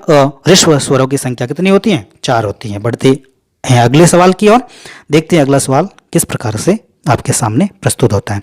सही कथन आपको पहचान करना है। देखो कथन को लेकर काफी सवाल आपको पूछे जाते हैं कि भाषा की सबसे छोटी इकाई पद होती है। पद तो नहीं होती है, ठीक है ना। और शब्दों का प्रयोग जब हम वाक्य में करते हैं तब वो शब्द शब्द न रहकर क्या बन जाते हैं? पद बन जाते हैं। तो यहाँ पर यह कथन आपका सही नहीं है। भाषा की सबसे छोटी लिखित इकाई आपकी क्या होती है? वर्ण होती है। हाँ, ये एकदम आपका क्या हो जाएगा? सत्य कथन, सही कथन हो जाएगा। सविकल्प गलत क्यों है? ये भाषा की सबसे छोटी इकाई वाक्य, अरे वाक्य तो सबसे बड़ी है, ठीक है ना। और अर्थपूर्ण की दृष्टि से सबसे जो बड़ी है वो आपकी क्या बन जाती है? वाक्य बन जाती हैं। बात करते हैं विकल्प नंबर द की। भाषा की सबसे छोटी इकाई शब्द है। बिल्कुल गलत है। शब्द हो सकते हैं लेकिन अर्थ की दृष्टि से सबसे छोटी इकाई आपका शब्द है। अर्थ की दृष्टि से ऐसे पूछा जाए तो भाषा की दृष्टि से वर्ण होते हैं सबसे छोटे, ठीक है। अगले प्रश्न की ओर बढ़ते हैं। असत्य कथन आपका कौन सा है? असत्य विकल्प आपको ढूंढना है। 3 सत्य हैं और 1 असत्य है। चलिए ढूंढते हैं। हिंदी वर्णमाला में कुल वर्णों की संख्या कितनी होती है? 52 होती है। हमने देखा था, ठीक है ना। शुरुआती जो सवाल थे हमने वहां पर बात की थी कि वर्ण संख्या में कुल जो होते हैं वो आपके कितने होते हैं? 52 होते हैं। बात करते हैं विकल्प नंबर ब की। हिंदी वर्णमाला में मूल व्यंजनों की संख्या कितनी होती है? 33 होती है। बिल्कुल सही बात है। बात करते हैं हिंदी वर्णमाला में कुल स्वरों की संख्या कितनी होती है? 11। बिल्कुल सही है। और इसलिए अपना विकल्प नंबर द गलत हो जाएगा, असत्य हो जाएगा। कैसे देखते हैं। हिंदी वर्णमाला में कुल मात्राएं कितनी होती हैं? 11। बिल्कुल गलत है। मात्राएं कितनी होती हैं? 10 होती हैं, लेकिन स्वरों की संख्या 11 होती है। किस स्वर की मात्रा नहीं होती है? अस्वर की कोई मात्रा नहीं होती है। हाँ, शुद्ध व्यंजन होते हैं हल वाले, उसको क्या कर देते हैं? वो चिन्ह हटा देते हैं हल वाले, ठीक है ना। इसलिए वो पूर्ण बना देता है। अ का काम यही है। बात करते हैं दीर्घ स्वरों की संख्या को। मैंने कहा ना संख्या को लेकर काफी सवाल आपके समक्ष आने वाले हैं, परीक्षाओं में भी देखने को मिलेंगे। उसके लिए आपको पूर्ण रूप से क्या रहना है? तैयार रहना। आपके कॉन्सेप्ट क्या होने चाहिए? एकदम सुदृढ़ होने चाहिए, क्लियर होने चाहिए। इसलिए आप जैसा भी सवाल आए आपके सामने आप कर दोगे। दीर्घ स्वरों की संख्या पूछी गई है, ठीक है ना। इससे पहले ऋस्व स्वरों की संख्या पूछी गई थी, अब क्या आ गई? दीर्घ स्वरों की संख्या। तो आपको तैयार रहना है। तो दीर्घ स्वरों की संख्या से पहले आपको यह ध्यान रखना है ऋस्व स्वर कितने थे? 4 थे। क्योंकि आपको पता है कि स्वरों की संख्या कितनी होती है? 11 होती हैं। उसमें से ऋस्व स्वर कितने हैं? 4। इसलिए दीर्घ स्वरों की संख्या कितनी? 7। दीर्घ स्वरों की संख्या कितनी हो जाती है? 7। तो ये आपको ध्यान रखना है। अच्छा, विकल्प नंबर 11। तो 11 क्या है? 11 आपके कुल स्वरों की संख्या है, ठीक है। 4 क्या है? ऋस्व स्वर और 7 दीर्घ स्वर। बढ़ते हैं अगले प्रश्न की ओर। प्रश्न नंबर 49 क्या कहता है? अर्थ के आधार पर भाषा की सबसे छोटी इकाई पूछी गई है। सीधा पूछता तो कि भाषा की सबसे छोटी इकाई, तब हमारा उत्तर क्या हो जाता? वर्ण हो जाता। जबकि प्रश्न अच्छा पूछा गया है, अर्थ की दृष्टि से पूछा गया है, अर्थ के आधार पर पूछा गया है। अर्थ के आधार पर भाषा की सबसे बड़ी न पूछकर क्या पूछ ली है? छोटी पूछ ली है। हालांकि सबसे बड़ी तो आपकी क्या होती है? वाक्य होती है। अर्थ के आधार पर भाषा की सबसे बड़ी इकाई होती है वाक्य। लेकिन आपको यह ध्यान रखना है अर्थ के आधार पर भाषा की सबसे छोटी इकाई के रूप में यदि पूछा जाए तब वो होता है आपका शब्द। क्या होता है? शब्द। शब्द आपको पता है अर्थपूर्ण होते हैं, इसलिए अर्थ के आधार पर भाषा की सबसे छोटी इकाई की बात करें तो वो क्या होते हैं? शब्द। अच्छा, पद क्या होते हैं? पद वो शब्दों का प्रयोग हम यदि वाक्य में करते हैं तो शब्द शब्द न रहकर क्या बन जाते हैं? पद बन जाते हैं, क्योंकि उनकी व्याकरणिक कोटियां बन जाती हैं। चलिए अगले प्रश्न की ओर बढ़ते हैं। 50वां प्रश्न कह रहा है अपना, हम आधा रास्ता लगभग तय कर चुके हैं, ठीक है ना। बहुत कुछ सीखने को मिला है आपको। बात करते हैं वर्ण के संबंध में असत्य कथन ढूंढना है। कौन सा ढूंढना है? असत्य कथन आपको तलाशना है, यानी कि 3 सत्य हैं। बात करते हैं अविकल्प की। वह ध्वनि जिसके टुकड़े न किए जाएं, वर्ण के संबंध में क्या ये कथन सत्य है? बिल्कुल सत्य है। वर्ण के 2 भेद होते हैं, बिल्कुल सही बात है। स्वर और व्यंजन, वर्ण के कितने भेद हो गए? 2। विकल्प नंबर स, वर्ण के सार्थक टुकड़े नहीं किए जा सकते, ऐसा होना चाहिए, लेकिन यहां पर लिखा गया है वर्ण के सार्थक टुकड़े किए जा सकते हैं। अरे ये तो गलत हो गया। तो 50वें का आपका विकल्प नंबर स असत्य कथन के रूप में प्रयुक्त हुआ है। द, वर्ण ध्वनि का लिखित रूप होता है। जैसे ध्वनि को हम लिख देते हैं तो वो वर्ण बन जाते हैं, लिपिबद्ध करते हैं ना, तब वो वर्ण कहलाता है। बिल्कुल सही बात है, विकल्प नंबर स आपका गलत है। तो हम अगले पड़ाव की ओर आगे बढ़ते हैं। 51वां प्रश्न कह रहा है किस विकल्प में ऊष्म व्यंजन नहीं है? यानी कि 3 विकल्प ऐसे हैं जो ऊष्म व्यंजन की श्रेणी में आते हैं। एक विकल्प है वो ऊष्म व्यंजन में नहीं होगा। तो ऊष्म व्यंजन आपको पता है ऐसे व्यंजन जिनका उच्चारण करने पर मुख विवर में घर्षण या फिर गर्माहट उत्पन्न होती है, घर्षण उत्पन्न होता है या फिर गर्माहट उत्पन्न होती है, उन व्यंजनों को ऊष्म व्यंजन कहते हैं। तो श, श, स और ह, ये 4 जो व्यंजन हैं वो ऊष्म व्यंजन के अंतर्गत आते हैं। तो विकल्प ब जो है क्ष, क्षत्रिय वाला क्ष, ये जो है अपना संयुक्त व्यंजन है। बाकी जो 3 हैं वो ऊष्म व्यंजन हैं। तो अपना उत्तर क्या हो जाएगा? ब विकल्प क्ष। क्यों? क्योंकि ये संयुक्त व्यंजन है। संयुक्त व्यंजन कितने होते हैं? 4, क्ष, त्र, ज्ञ और श्र। चलिए आगे बढ़ते हैं। त वर्ण उच्चारण की दृष्टि से हैं, यानी कि जो त वर्ण है वो उच्चारण की दृष्टि से किस में रखा गया है? तो मित्रों हम बात करते हैं उच्चारण की दृष्टि से व्यंजनों को 5 भागों में बांटा गया है। पहला क्या है कि सबसे पहले कंठीय व्यंजन, फिर तालव्य व्यंजन, फिर मूर्धन्य व्यंजन, फिर दंतीय व्यंजन, फिर ओष्ठीय व्यंजन। जो वर्गीय व्यंजन है इनको 5 भागों में बांटा गया है। कंठीय, तालव्य, मूर्धन्य, दंतीय और ओष्ठीय। इनका क्रम है। क वर्ग किस में जाएगा? कंठीय में, छ वर्ग तालव्य में, ट वर्ग मूर्धन्य में और त वर्ग जो है वो दंतीय में और प वर्ग ओष्ठीय में। तो यहाँ पर त वर्ण की बात की गई है। त वर्ण जो है वो दंतीय व्यंजन वर्ण है। चलिए आगे बढ़ते हैं अगले प्रश्न की ओर। उत्क्षिप्त व्यंजन ध्वनि का प्रयोग हुआ है, यानी कि उत्क्षिप्त व्यंजन ध्वनि का प्रयोग किस विकल्प में हुआ है? तो उससे पहले बात करते हैं उत्क्षिप्त व्यंजन ध्वनियां होती क्या हैं।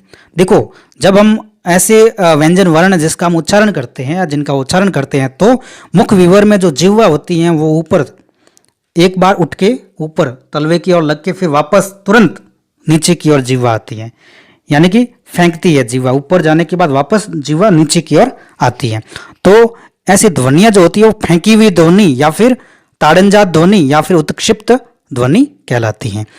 तो बात करते हैं विकल्प नंबर अ की। आरजू, खसरा, पढ़ाई और जफर। तो पढ़ाई जो हमने बोली है पढ़ाई, तो यहाँ पे जो ढ को बोलते हैं ना, देखो ढ जीभ ऊपर जाके तुरंत वापस नीचे की ओर आती है। तो स विकल्प अपना एकदम सही हो जाएगा। पढ़ाई में ढ जो है वो उत्क्षिप्त वर्ण है। बढ़ते हैं अगले प्रश्न की ओर। क्या है कि किस व्यंजन के उच्चारण में जिह्वा तालु से नहीं टकराती है?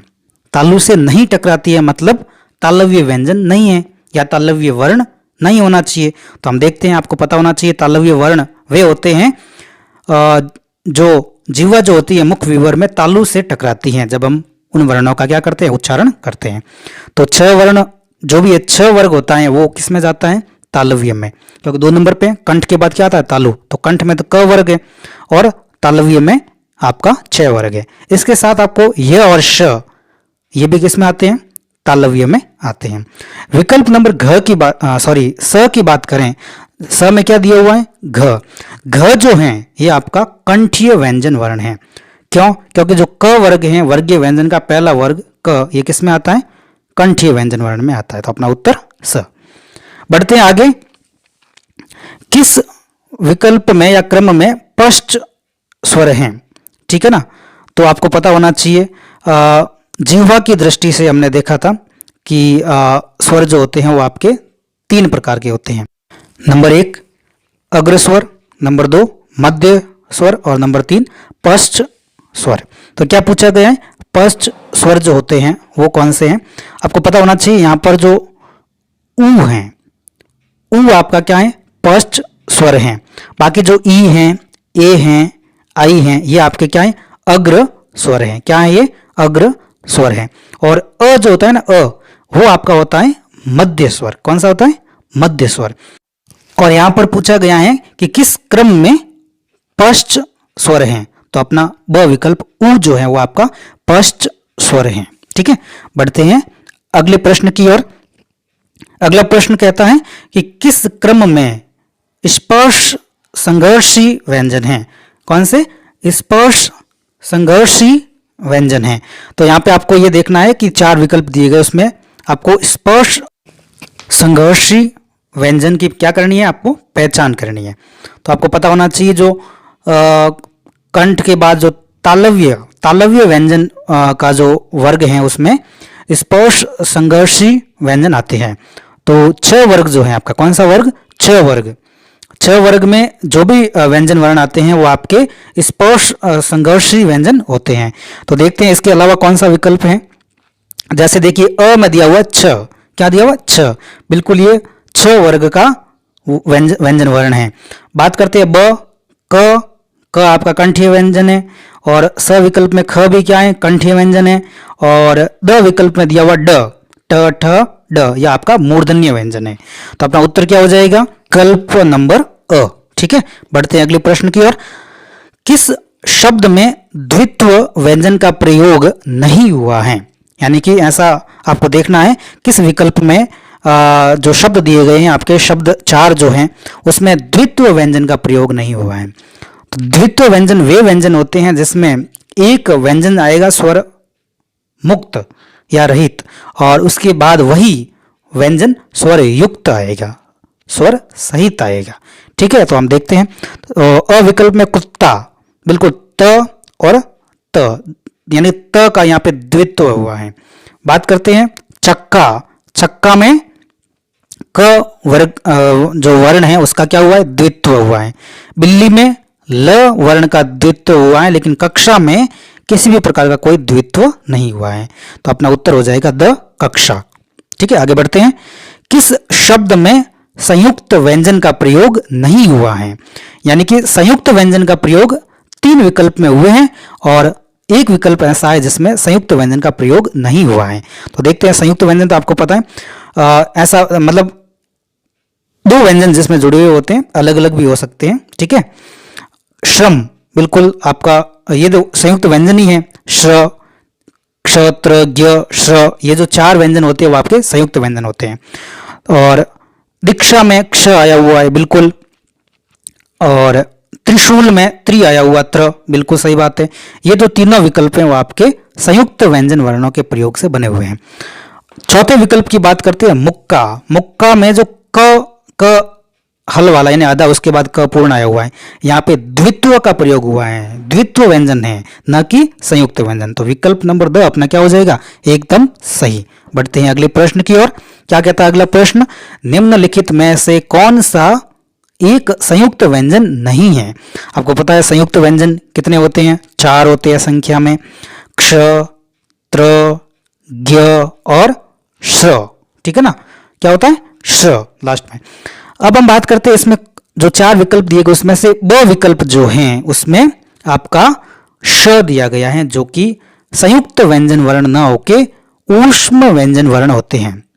ऊष्म व्यंजन वर्ण संख्या में कितने होते हैं, 4, श, श, स और ह। ये 4 जो व्यंजन वर्ण होते हैं आपके ऊष्म व्यंजन वर्ण होते हैं। तो यहां पर क्या पूछा गया है, संयुक्त व्यंजन नहीं है।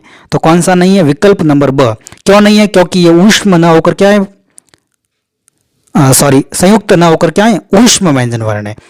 ठीक है, बात करते हैं अन्य 3 विकल्प क्ष, त्र, ज्ञ, ये आपके क्या है, संयुक्त व्यंजन है। बढ़ते हैं अगले प्रश्न की ओर।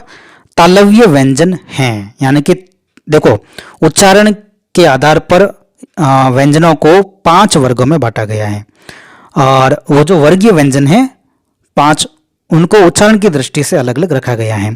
पहला आपका कंठीय जो क वर्ग है, फिर तालव्य छ वर्ग है, फिर मूर्धन्य आपका ट वर्ग और दंतीय आपका त वर्ग और ओष्ठीय व्यंजन वर्ग जो होता है आपका प वर्ग होता है। तो यहाँ पर पूछा गया है तालव्य व्यंजन, तो तालव्य व्यंजन आपको पता है छ वर्ग होता है। क्या होता है? छ वर्ग। छ वर्ग में कौन कौन से आते हैं वर्ण? वो व्यंजन वर्ण आते हैं आपके छ, छ, ज, झ, य, ये आपके क्या है? तालव्य व्यंजन में आते हैं। तो यहाँ पर विकल्प नंबर 1 देखते हैं ना, अ, उसमें छ, छ, ज, झ दिए गए हैं और ये अपना क्या हो जाएगा? एकदम सही हो जाएगा। बढ़ते हैं अगले प्रश्न की ओर। क्या कहता है अगला प्रश्न? भाषा निर्माण की इकाइयों को देखा जाए तो उसका सही अनुक्रम कौन सा है? यानी कि जो भाषा का निर्माण होता है सबसे पहले कौन सा तत्व होता है, उसके बाद बड़ा तत्व, उसके बाद और बड़ा तत्व कौन सा होता है, तब जाके भाषा का क्या होता है? निर्माण होता है। बात करते हैं अविकल्प की। शब्द, ध्वनि, वाक्य और पद। नहीं, ध्वनि तो शब्द से भी पहले आती है, ठीक है। उसके बाद देखो मैं आपको बताता हूं, सबसे पहले क्या होता है? ध्वनियां होती है और उन ध्वनियों, सार्थक ध्वनियां मिलकर क्या बनाते हैं? शब्द बनाते हैं। जब हम लिपिबद्ध कर देते हैं उसको, वर्ण होते हैं और वर्ण सार्थक क्या बनाते हैं? शब्द बनाते हैं। और शब्दों का प्रयोग हम किस में करते हैं? वाक्य में करते हैं ना, उससे पहले वो शब्द पद कहलाते हैं। और पद मिलके, व्याकरणिक कोटियां होती है पदों की, और वो पद मिलके एक सार्थक अर्थ के रूप में वाक्य का निर्माण करते हैं। तो विकल्प नंबर आपका द, ध्वनि, ध्वनि के बाद शब्द, शब्द के बाद पद, पद के बाद वाक्य। बढ़ते हैं आगे। वर्णमाला किसे कहते हैं? ठीक है ना, वर्णमाला किसे कहते हैं? क्या शब्दों के समूह को वर्णमाला कहते हैं? क्या वर्णों के संकलन को वर्णमाला कहते हैं? या फिर शब्द गणना को वर्णमाला कहते हैं? या वर्णों के व्यवस्थित समूह को क्या कहते हैं? वर्णमाला कहते हैं। तो आपको पता है वर्णों की माला है ना, जिसमें एक व्यवस्थित तरीके से वर्णों को रखा गया है। ऐसी माला जिसमें वर्णों को एक व्यवस्थित तरीके से रखा गया है उसे हम क्या कहते हैं? वर्णमाला कहते हैं। तो वर्णमाला वर्णों के व्यवस्थित समूह को कहते हैं। किसको कहते हैं? वर्णों के व्यवस्थित समूह को क्या कहते हैं? वर्णमाला कहते हैं। तो विकल्प नंबर अ में ऐसा कुछ भी नहीं है, ब में भी नहीं है, स में भी नहीं है। विकल्प नंबर द अपना एकदम क्या हो जाता है? सही हो जाता है। क्या? वर्णों के व्यवस्थित समूह को वर्णमाला कहते हैं। अच्छा सवाल है। आगे बढ़ते हैं हम लोग अगले सवाल की ओर। क्या कहता है अगला सवाल? कहता है कि निम्न में से कंठीय ध्वनियां कौन सी हैं? वे व्यंजन वर्ण जो कंठ से उच्चारित होते हैं उन ध्वनियों को कंठीय ध्वनियां कहते हैं। आपको पता है। और हमने व्यंजन वर्णों का उच्चारण की दृष्टि से हमने वर्गवार बांटा था। जो आपके 5 प्रकार होते हैं, उनके 5 भाग होते हैं। पहला कंठीय, दूसरा तालव्य, तीसरा मूर्धन्य और चौथा दंतीय और अंतिम ओष्ठीय व्यंजन ध्वनियां होती हैं। तो क्या पूछा गया है? आपको कंठीय ध्वनियां पूछी गई हैं। सबसे पहले कंठीय यानी क वर्ग, कंठीय यानी क वर्ग। क वर्ग में आपके कौन कौन से आते हैं? क, ख, ग, घ और अंग। ये आपके आते हैं कंठीय ध्वनियां होती हैं आपकी और कंठीय व्यंजन वर्ण कहलाते हैं। तो विकल्प नंबर अ जो है अपना एकदम क्या हो जाता है? सही हो जाता है। क्या है? क और ख ये क वर्ग में आते हैं, ये आपकी कंठीय ध्वनियां होती हैं। बढ़ते हैं अगले प्रश्न की ओर। उच्चारण स्थान के आधार पर बताइए कि मूर्धन्य व्यंजन कौन सा है? आपको पता है उच्चारण के स्थान के आधार पर व्यंजनों का वर्गीकरण हमने किया था। वर्गीय व्यंजन जो होते हैं 5 और उच्चारण स्थान भी 5। तो सबसे पहले कंठीय, फिर तालव्य, फिर मूर्धन्य। तो यहाँ पे क्या पूछा गया? मूर्धन्य। 3 नंबर में क्यों कौन सा आता है? मूर्धन्य आता है। तो क वर्ग में क, ख, ग, घ, अंग और छ, छ, ज, झ, य ये आपके कंठ और तालु में आ गए। और अब बात करते हैं मूर्धन्य में। मूर्धन्य में क्या आएगा? ट वर्ग आएगा। क्या आएगा? ट वर्ग। ट, ठ, ड, ढ ये जो है आपके मूर्धन्य में आता है। और यहाँ पे विकल्प नंबर स की बात करें तो वो आपके ड और ढ। क्या है? ड और ढ ये किस में आते हैं? आपके मूर्धन्य में आते हैं। तो अपना विकल्प नंबर सही कौन सा हो जाएगा? स। अन्य क्यों नहीं होंगे? आपको पता है अन्य अलग वर्ग के हैं और यहाँ पे ड और ढ आपके मूर्धन्य व्यंजन वर्ण में आते हैं। ठीक है ना? उम्मीद है आपको समझ में आ रहा है अच्छे से। बढ़ते हैं अगले सवाल की ओर। निम्न में से अल्प प्राण व्यंजन कौन से होते हैं? तो जैसा कि आपको विदित है प्राणत्व के आधार पर वर्णों को 2 भागों में बांटा गया है। ठीक है ना? एक तो है अल्प प्राण और दूसरा महाप्राण।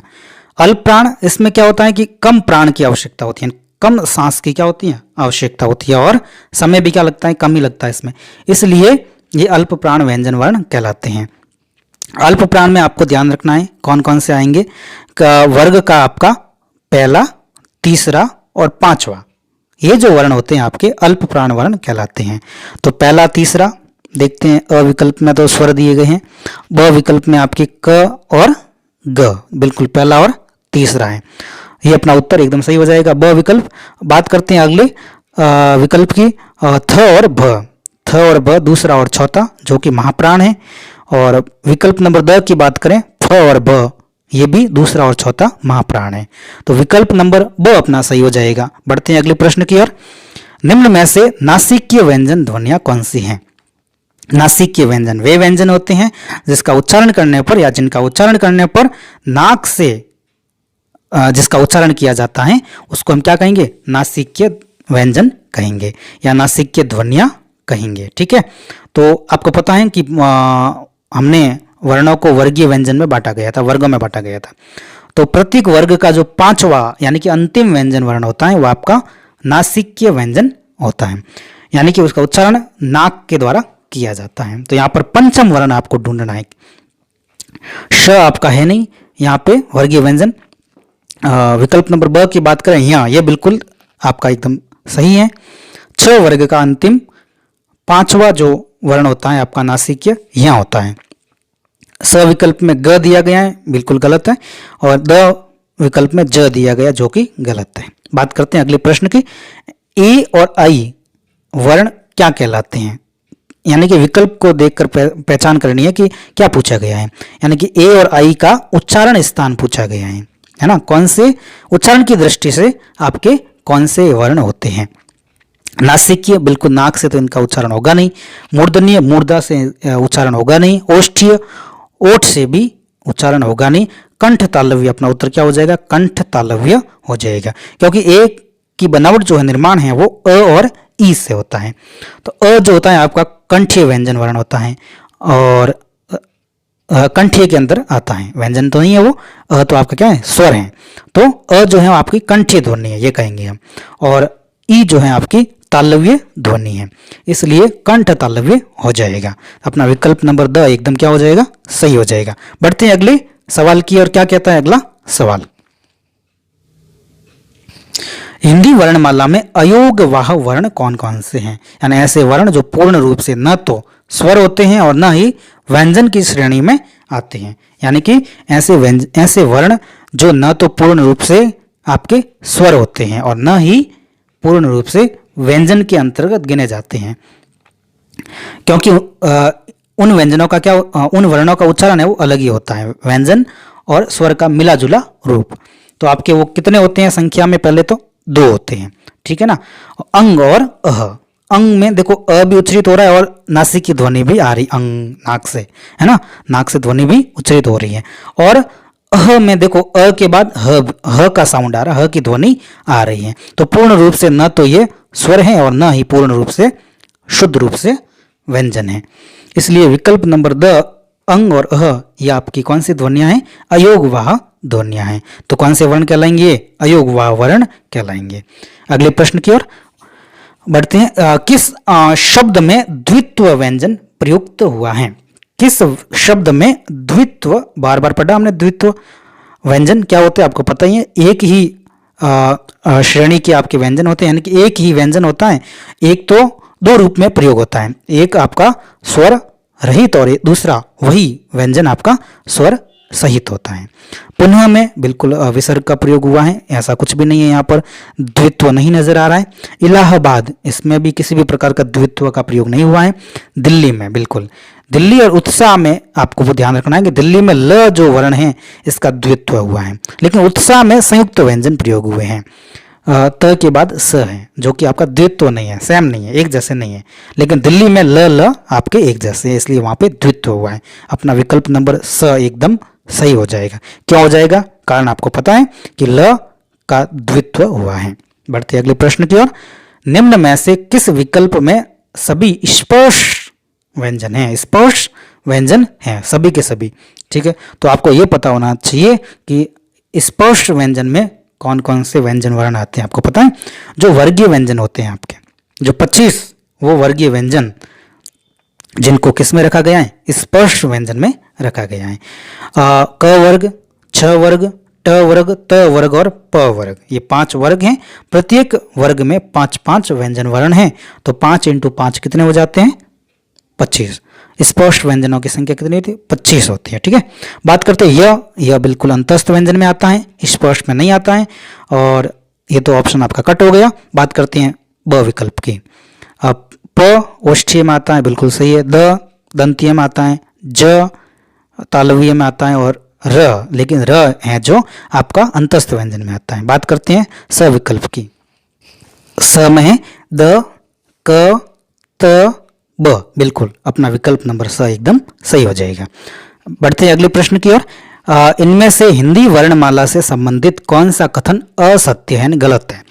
ठीक है, देखते हैं। क्ष संयुक्त व्यंजन वर्ण, बिल्कुल सही बात है।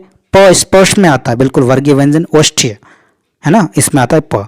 छ आपका मूर्धन्य व्यंजन है, छ आपका मूर्धन्य नहीं है, आपका तालव्य है। 2 नंबर पे है छ, जो कि आपका तालव्य है। देखो कंठी में क वर्ग, और फिर कंठ के बाद तालव्य है ना, तालव्य में क के बाद छ वर्ग आएगा, और फिर आएगा मूर्धन्य। मूर्धन्य में ट वर्ग आता है, ट, ठ, ड, ढ, वो आते हैं आपके मूर्धन्य में।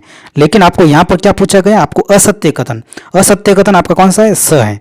छ आपका मूर्धन्य व्यंजन न होकर क्या होता है? तालव्य व्यंजन वर्ण होता है। ठीक है, समझ में आ गया होगा। बढ़ते हैं अगले प्रश्न की ओर। क्या कहता है अगला प्रश्न? निम्न में से कौन सा विकल्प सत्य नहीं है? सत्य नहीं है, आपको ये ध्यान रखना है। मतलब क्या पूछा गया है? असत्य पूछा गया है। पहला है आ विवृत स्वर, अ मध्य स्वर, और र पार्श्विक व्यंजन, और ओ वृत्तामुखी स्वर। ठीक है, देखते हैं। आ आपका विवृत स्वर है, बिल्कुल सही बात है। आ का जब हम उच्चारण करते हैं तो मुंह पूरा खुला हुआ रहता है। विवृत का मतलब क्या होता है? खुला। और ब विकल्प में अ आपका क्या है? मध्य स्वर है, एकदम सही बात है। ब जो है आपका ब विकल्प में जो अ है वो आपका मध्य स्वर है। और स विकल्प की बात करेंगे, र जो है आपका पार्श्विक व्यंजन वर्ण है। देखिए र जो होता है ना आपका, वो पार्श्विक व्यंजन नहीं होता है, वो आपका होता है प्रकंपित व्यंजन होता है। देखिए र को आप उच्चरित करके देखिए, आप बोलिए र, तो र जब बोलते हैं ना तो मुख विवर में क्या होती है? कंपन होती है। ओ जो होती है वृत्तामुखी, एकदम सही है। तो विकल्प नंबर स आपका गलत है। बढ़ते हैं आगे। तो बात करें 73वें प्रश्न की कि यदि नीचे का ओठ पूरी तरह काट दिया जाए तो किस ध्वनि के उच्चारण में आपको कठिनाई होगी? अच्छा प्रश्न है। यानी कि ओठ को पूरी तरह काट दिया जाए नीचे वाला, तो ओष्ठीय व्यंजन के संबंध में यह प्रश्न पूछा गया है। ओष्ठीय व्यंजन जो होते हैं वो आपके 5 होते हैं, और किस वर्ग को ओष्ठीय व्यंजन में रखा गया है? तो वर्ग है आपका प वर्ग। कौन सा वर्गीय व्यंजन का? प वर्ग जो है वो आपका ओष्ठीय व्यंजन के अंतर्गत आता है। तो ओष्ठीय व्यंजन में आते हैं आपके प, फ, ब, भ, म। इनमें से जो 5 हैं, इसमें से एक विकल्प इसमें दिया गया है, वो है आपका विकल्प नंबर ब। क्या है? विकल्प नंबर ब। और उसी में क्या दिया गया है? ब। ब जो है आपका ओष्ठीय व्यंजन वर्ण के अंतर्गत आता है। इसलिए ब वर्ण को बोलने में आपको कठिनाई का सामना करना पड़ेगा। कब? जब नीचे का ओठ पूरी तरह क्या कर दिया जाए? अलग या फिर काट दिया जाए। ठीक है, बहुत ही अच्छा प्रश्न है। बढ़ते हैं अगले प्रश्न की ओर। किस क्रमांक में अघोष व्यंजन है? देखिए कंपन के आधार पर हमने पढ़ा था कि एक तो होता है सघोष और क्या होता है? एक अघोष। ठीक है ना, तो सघोष और अघोष के बारे में हमने पहले भी जानकारी प्राप्त कर ली है। यहाँ पर पूछा गया है कौन सा आपका अघोष है? कौन सा है? अघोष। तो अघोष आपके हैं श, श, स और ह। ये किस विकल्प में है आपके? तो विकल्प नंबर 1 में य और र बिल्कुल नहीं है, ये आपके सघोष हैं। अंतस्थ व्यंजन जो भी होते हैं वो आपके क्या होते हैं? सघोष होते हैं। और बात करते हैं ब विकल्प की, व और ह। व आपका क्या है? सघोष है, लेकिन ह अघोष है, दोनों नहीं है ना, इसलिए ब विकल्प भी गलत हो जाएगा आपका। स विकल्प की बात करूं, ल और र ये आपके अंतस्थ व्यंजन जो कि सघोष होते हैं। बात करते हैं विकल्प नंबर द की, श और श ये जो आपके हैं वो अघोष व्यंजन वर्ण होते हैं। तो विकल्प नंबर कौन सा सही हो जाएगा अपना? विकल्प नंबर द एकदम सही हो जाएगा। बात करते हैं 75वें प्रश्न की। किस व्यंजन के उच्चारण में जीभ तालु से नहीं टकराती है? क्या कह रहा है? किस व्यंजन के उच्चारण में जीभ जो होती है, जिह्वा, वो आपके तालु से बिल्कुल भी नहीं टकराएगी। तो सीधी सी बात है कि निम्नलिखित में से कौन सा तालव्य व्यंजन नहीं है ना? कौन सा तालव्य व्यंजन नहीं है? देखिए, तालव्य व्यंजन में आपके आते हैं, एक तो आता है आपका अंतस्थ व्यंजन में य और ऊष्म व्यंजन में श, ठीक है। और उसके अलावा आते हैं च वर्ग। कौन सा वर्ग? च वर्ग आता है। तो च वर्ग में अ में दिया हुआ है छ, बिल्कुल ये आपका क्या है? तालु से टकराएगा। और य में भी जीभ है, तालु से टकराएगी। और घ जो है वो आपका कंठीय व्यंजन है। कौन सा है? कंठीय व्यंजन। इसलिए अपना उत्तर क्या हो जाएगा? स। और स में क्या दिया गया है? कंठीय व्यंजन घ। और द विकल्प की बात करें, द में श दिया गया ऊष्म व्यंजन का, जो बिल्कुल तालु से बोला जाता है। बढ़ते हैं अगले प्रश्न की ओर। निम्न में से हिंदी वर्णमाला से संबंधित कौन सा कथन आपका क्या है? असत्य यानी गलत है। यानी असत्य कथन आपको ढूंढना है और गलत कथन आपको ढूंढना है, एक ही बात है। तो बात करते हैं अ विकल्प की कि छ वर्ग को स्पर्श संघर्षी वर्ण कहा जाता है। बिल्कुल कहा जाता है। छ जो है वो आपका स्पर्श संघर्षी वर्ण है और छ वर्ग पूरा है वो भी किस में आएगा? स्पर्श संघर्षी वर्ण व्यंजन वर्ण में आएंगे। बात करते हैं ब विकल्प की, क वर्ग को कंठीय वर्ण कहा जाता है। बिल्कुल सही बात है। और स विकल्प की बात करें, त वर्ग को मूर्धन्य व्यंजन कहा जाता है। बिल्कुल भी गलत बात है। त वर्ग आपका दंतीय व्यंजन कहलाता है। विकल्प द की बात कर लेते हैं, प वर्ग को ओष्ठीय व्यंजन कहते हैं। बिल्कुल सही बात है। तो हमारा गलत पूछा था, तो गलत हो जाएगा स विकल्प। स विकल्प में क्या है? त वर्ग को मूर्धन्य न कहकर दंतीय व्यंजन वर्ण कहेंगे। चलिए आगे बढ़ते हैं। स्पर्श व्यंजनों को उच्चारण के आधार पर कितने भागों में बांटा गया है? मैंने बोला था ना, स्पर्श व्यंजन जो है आपके वो 25 होते हैं और इन 25 को 5 वर्गों में बांटा गया है, जो किसके आधार पर है? उच्चारण के आधार पर हैं। ठीक है, तो अपना विकल्प कौन सा हो जाएगा? 5। कौन कौन से है 5 आपको पता होना चाहिए। सबसे पहले क वर्ग आता है, वो कंठीय हो जाएगा, है ना। और उसके बाद छ वर्ग आपका तालव्य हो जाएगा, फिर ट वर्ग मूर्धन्य हो जाएगा, त वर्ग दंतीय हो जाएगा और अंतिम प वर्ग जो है आपका ओष्ठीय हो जाएगा। तो उच्चारण के आधार पर व्यंजन, स्पर्श व्यंजन है, उनको 5 भागों में बांटा गया है। देखिए, एक सीधा आ जाए ना स्पर्श व्यंजन, वो तो आपके 3 भागों में है। सॉरी, सीधा व्यंजन पूछा जाए तो आपके 3 भागों में विभक्त किया गया है। एक तो स्पर्श, अंतस्थ और ऊष्म। और उच्चारण के आधार पर स्पर्श व्यंजनों के कितने भाग कर लिए? 5, जो हमने बात कर ली है। बढ़ते हैं अगले प्रश्न की ओर। क्या कहता है अगला प्रश्न कि मात्राओं की संख्या कितनी होती है? मात्राओं की संख्या को लेकर क्या पूछा गया है? सवाल पूछा गया है। अच्छा सवाल है कि मात्राओं की संख्या आपको पता है स्वरों पर निर्भर करती है। स्वर जितने होते हैं उतनी मात्राएं होती हैं। क्यों? ये व्यंजनों के साथ लगती है। लेकिन आपको यह पता होना चाहिए कि अस्वर की कोई मात्रा नहीं होती है। अस्वर की जब कोई मात्रा नहीं होती है और कुल स्वर संख्या में होते हैं 11 में से अस्वर चला गया, यानी उसकी कोई मात्रा है नहीं, पीछे रहे आपके 10, है ना। तो उन 10 स्वरों की क्या होती है? मात्राएं होती हैं। तो अपना उत्तर क्या हो जाएगा? ब विकल्प में 10। लेकिन फिर अ जो स्वर है ना, वो काम क्या करता है? वो क्या करे? विशुद्ध, जो पूर्ण रूप से शुद्ध व्यंजन होते हैं, शुद्ध व्यंजन जो हल वाले होते हैं, उसको पूर्णता प्रदान करते हैं, है ना। वो हल हट जाएगा और वापस पूरा वर्ण बन जाएगा, ये काम होता है।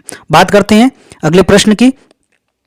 किस विकल्प में दीर्घ ई स्वर का उच्चारण स्थान सही दिया गया है ना? मतलब किस विकल्प में दीर्घ ई स्वर का सही उच्चारण स्थान दिया गया है? तो हमें उच्चारण स्थान पता करना है किसका?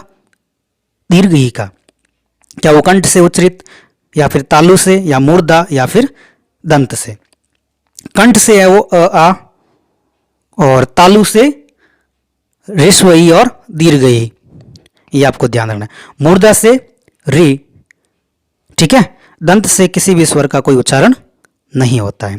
अब बात करते हैं यहां पर दीर्घ ई पूछा गया, तो अपना उत्तर क्या हो जाएगा? तालु, है ना। ऋस्व ई और दीर्घ ई तालु से उच्चरित होते हैं, तो उच्चारण स्थान क्या होता है? तालु। तो अपना उत्तर क्या हो जाएगा? ब विकल्प तालु। क्या मतलब ई स्वर का उच्चारण स्थान सही क्या हो जाएगा? तालु। यानी कोई हमारी जीभ होती है वो तालु को स्पर्श करती है। बढ़ते अगले प्रश्न की ओर। निम्न में से किस शब्द में रि स्वर नहीं है? रि स्वर जो है वो किस विकल्प में नहीं है? देखते हैं। विकल्प नंबर अ की बात करते हैं, कृपा। क्या है? कृपा, बिल्कुल क जो अपना व्यंजन है उसमें री मात्रा लगी हुई है। किसकी मात्रा लगी हुई है? री की मात्रा लगी हुई है। बात करते हैं ब विकल्प की, घृणा। घृणा में जो घ स्वर है ना, सॉरी घ व्यंजन है ना, उस घ व्यंजन में री स्वर जुड़ा हुआ है। ठीक है, ब विकल्प में भी री स्वर लगा हुआ है। बात करते हैं स विकल्प की, ब्रह्म। क्या लिखा हुआ है? ब्रह्म। तो ब के साथ जो री न लगी हुई है तो क्या लगी हुई है? र लगा हुआ है। क्या लगा हुआ है? र। ब आधा यानी कि हल वाला, फिर र में अ, और इसलिए अपना उत्तर क्या हो जाएगा? स। ब्रह्म में किसी भी प्रकार का री स्वर प्रयोग नहीं हुआ है। द कृष्णा में क जो हलंत है, हल वाला क, उसके साथ री जुड़ा हुआ है। बढ़ते अगले प्रश्न की ओर। रु का वर्ण विच्छेद किस विकल्प में सही रूप से दिया गया है? किसका? रु का। तो रु में आपको पता होना चाहिए र है, हल वाला, और उ की मात्रा जुड़ी हुई है, और उ भी कैसा? ऋस्व वाला। कैसा? ऋस्व। और जो गांठ वाला उ होता है ना, जैसे रू जो हम बोलते हैं ना, रू, उसमें घुंडी वाला जो मात्रा लगी होती है उ की, वो दीर्घ उ की मात्रा होती है। तो यहाँ पर र हल वाला और छोटा उ यानी कि ऋस्व उ किस में दिया गया है? देखते हैं। विकल्प नंबर अ में तो दीर्घ उ है, विकल्प नंबर ब में तो पूरा यू दे दिया है, गलत है। विकल्प नंबर स में आ दिया हुआ, आ तो है ही नहीं। विकल्प नंबर द एकदम अपना क्या हो जाएगा? सही हो जाएगा। र हल वाला और ऋस्व उ दिया गया है, तो अपना उत्तर क्या हो जाएगा? द। तो रू का वर्ण विच्छेद इस प्रकार से होता है। बढ़ते आगे। निम्न में से अघोष व्यंजन नहीं है। आपको पता होना चाहिए अघोष व्यंजन जो होते हैं, यहाँ पे विकल्प को देखें तो आपके अंतस्थ और ऊष्म व्यंजनों के बीच में लड़ाई हो रही है। यानी कि ऊष्म व्यंजन जो होते हैं वो आपके क्या होते हैं? अघोष व्यंजन होते हैं, और अंतस्थ व्यंजन जो होते हैं वो आपके सघोष व्यंजन होते हैं। और बात करते हैं ऊष्म व्यंजन की, और ऊष्म व्यंजन आपके क्या होते हैं? अघोष। ऊष्म व्यंजन श है, बिल्कुल आपका ऊष्म व्यंजन है, और विकल्प नंबर ब जो आपका क्या है? अंतस्थ व्यंजन है, इसलिए ये क्या हो जाएगा? सघोष हो जाएगा, अघोष नहीं है। तो विकल्प नंबर ब अपना सही हो जाएगा। आगे बात कर देते हैं और विकल्प की। स विकल्प में स दिया गया है, जो कि क्या है? ऊष्म व्यंजन के अंतर्गत आता है, बिल्कुल अघोष होगा। द विकल्प की बात करें, श जो है वो आपका ऊष्म व्यंजन के अंतर्गत आता है, इसलिए ये भी अघोष व्यंजन होगा। तो कौन सा अघोष व्यंजन नहीं होगा? वो आपका है य। निम्न में से कौन सा कथन असत्य है? सॉरी, निम्न में से कौन सा विकल्प आपका क्या है? असत्य है। यहाँ पर संयुक्त व्यंजन वर्ण दिए गए हैं और उनका सामने वर्ण विच्छेद किया गया है। क्ष, त्र, ज्ञ, श्र, ये जो चार व्यंजन वर्ण हैं ये आपके संयुक्त व्यंजन वर्ण के अंतर्गत आते हैं। क्ष का क और श बिल्कुल सही बात है। त्र का हल त और र बिल्कुल सही बात है। ज्ञ का हल ग और य बिल्कुल गलत बात है। और द विकल्प में श और र बिल्कुल सही बात है। तो असत्य पहचान करनी थी, जो कि विकल्प नंबर स हो जाएगा। तो फिर सही क्या होगा इसका? ज्ञ का होगा ज, है ना, हल वाला ज, और य। छ वर्ग का अंतिम जो होता है य पंचम वर्ण, वो जुड़ के क्या बनता है? ज्ञ बनता है। ठीक है, बढ़ते आगे। प्राणवायु या प्राणत्व के आधार पर व्यंजनों के वर्गीकरण के बारे में बात की गई है। यानी कि प्राणवायु के आधार पर व्यंजनों के कितने भेद होते हैं, या फिर प्राणवायु के आधार पर व्यंजनों को कितने भागों में बांटा गया है। बात करते हैं विकल्प नंबर अ की अल्प प्राण, और ब विकल्प में क्या है? महाप्राण, और स विकल्प में अ और ब जो उपयुक्त विकल्प हैं वो दोनों, और द विकल्प में इनमें से कोई नहीं। तो यहाँ पर प्राणवायु के आधार पर, प्राणत्व के आधार पर व्यंजनों के वर्गीकरण के बारे में पूछा गया है, जो कि दो प्रकार के होते हैं, जैसा कि आपको विदित है। एक तो अल्प प्राण और एक महाप्राण, एक अल्प प्राण और एक महाप्राण। और किस विकल्प में? अल्प प्राण और महाप्राण अ और ब में, और विकल्प नंबर स दिया गया है अ और ब दोनों, बिल्कुल सही बात है। अ और ब दोनों जो हैं वो आपके प्राणवायु के आधार पर व्यंजनों के वर्गीकरण के अंतर्गत आते हैं। तो अपना विकल्प नंबर स एकदम सही हो जाएगा। बढ़ते हैं आगे। कंपन के आधार पर व्यंजनों को कितने भागों में बांटा गया है? इसके बारे में हमने पहले जानकारी प्राप्त कर ली है। कंपन के आधार पर व्यंजनों का वर्गीकरण पूछा गया है। तो कंपन के आधार पर व्यंजन जो हैं वो दो भागों में बांटे गए हैं। कंपन के आधार पर व्यंजनों का वर्गीकरण दो प्रकार से होता है। पहला है आपका अघोष, दूसरा सघोष। क्या हो जाएगा? नंबर 1 अघोष और नंबर 2 सघोष। और आपको पता है अघोष और सघोष जो कंपन के आधार पर व्यंजनों के अंतर्गत आते हैं। और विकल्प नंबर अ जो दिया गया है 2, ये अपना एकदम क्या हो जाएगा? सही हो जाएगा। ठीक है ना। और अघोष और सघोष के बारे में हमने बात पहले अच्छे से कर ली है कि इनके अंदर कौन कौन से व्यंजन वर्ण आते हैं। अच्छा बताओ, अंतस्थ व्यंजन जो होते हैं वो किस में आते हैं? अंतस्थ व्यंजन अघोष में आते हैं या फिर सघोष में आते हैं? और ऊष्म व्यंजन अघोष में आते हैं या फिर सघोष में आते हैं? कमेंट करके जरूर बताएं। बढ़ते हैं आगे। श के साथ री की मात्रा जोड़ने पर क्या बनेगा? श के साथ री की मात्रा जोड़ने पर क्या बनेगा? बहुत ही अच्छा सवाल है। तो देखते हैं, श के साथ हम री जब जोड़ते हैं तो श्री बनता है। क्या बनता है? श्री। क्या बनता है? श्री। और विकल्प नंबर अ में दिया हुआ है श्र, जो कि श के साथ र जुड़ा हुआ है। क्या जुड़ा हुआ है? र, न कि री। तो विकल्प नंबर ए अपना गलत। ब विकल्प में स के साथ री है और हमें क्या जोड़ना है? श के साथ री। तो विकल्प नंबर ब भी अपना क्या हो जाएगा? गलत। विकल्प नंबर स की बात करें, इसमें दिया गया श्री। क्या दिया हुआ है? श्री। देखो इसमें क्या जोड़ा हुआ है? श जोड़ा हुआ है, उसके साथ र जोड़ा हुआ है, र में दीर्घ ई जोड़ी हुई। ऐसा कुछ भी नहीं पूछा गया है। विकल्प नंबर द की बात करते हैं, श्री। बिल्कुल सही बात है। विकल्प नंबर द अपना क्या हो जाएगा? सही हो जाएगा। बढ़ते हैं अगले प्रश्न की ओर। क्या कहता है? जिन स्वरों के उच्चारण में होठ जो हैं वो गोलाकार हो जाते हैं। कैसे हो जाते हैं? गोलाकार। उन्हें हम क्या कहते हैं? देखो स्वरों का विभाजन किया गया है ओष्ठ आकृति के आधार पर। कैसे? ओष्ठ आकृति के आधार पर। ओष्ठ आकृति के आधार पर स्वरों को दो भागों में विभक्त किया गया है। एक तो वृत्तामुखी और एक अवृत्तामुखी। यानी ऐसे स्वर जिनका हम उच्चारण करते हैं जब होठ गोल हो जाते हैं तब उन्हें हम कहेंगे वृत्तामुखी, और होठ गोल नहीं होते हैं उसे हम क्या कहेंगे? अवृत्तामुखी कहेंगे। तो इसमें पूछा गया जिन स्वरों के उच्चारण में ओठ गोल हो जाते हैं, गोल आकृति के हो जाते हैं, उसे हम क्या कहेंगे? वृत्तामुखी कहेंगे। वृत्त यानी क्या होता है? वृत्त गोल आकृति का होता है ना, इसलिए वृत्तामुखी कहेंगे। अवृत्तामुखी, इसके अलावा जैसे कुछ स्वर होते हैं जिसका उच्चारण करने पर ओठ गोल नहीं हो पाते हैं, इसलिए उसे हम अवृत्तामुखी कहेंगे। जैसे हम ऊ बोलते हैं, ऊ क्या है? वृत्तामुखी स्वर है। बढ़ते हैं आगे। काकल्य। काकल्य वर्ण है। काकल्य का मतलब होता है जो अपना मतलब कंठ से भी ऊपरी स्थान से हम जब उसका उच्चारण करते हैं तो सीधा बिना किसी मुख विवर में मुख अवयवों का प्रयोग करते हुए सीधा निकल जाता है उच्चारण, उसे हम क्या कहेंगे? काकल्य वर्ण कहेंगे। देखिए बोलते हैं अ विकल्प में त जब बोलते हैं ना मुख विवर में जिह्वा दंत को स्पर्श करती है, इसलिए ये अपना विकल्प नहीं होगा।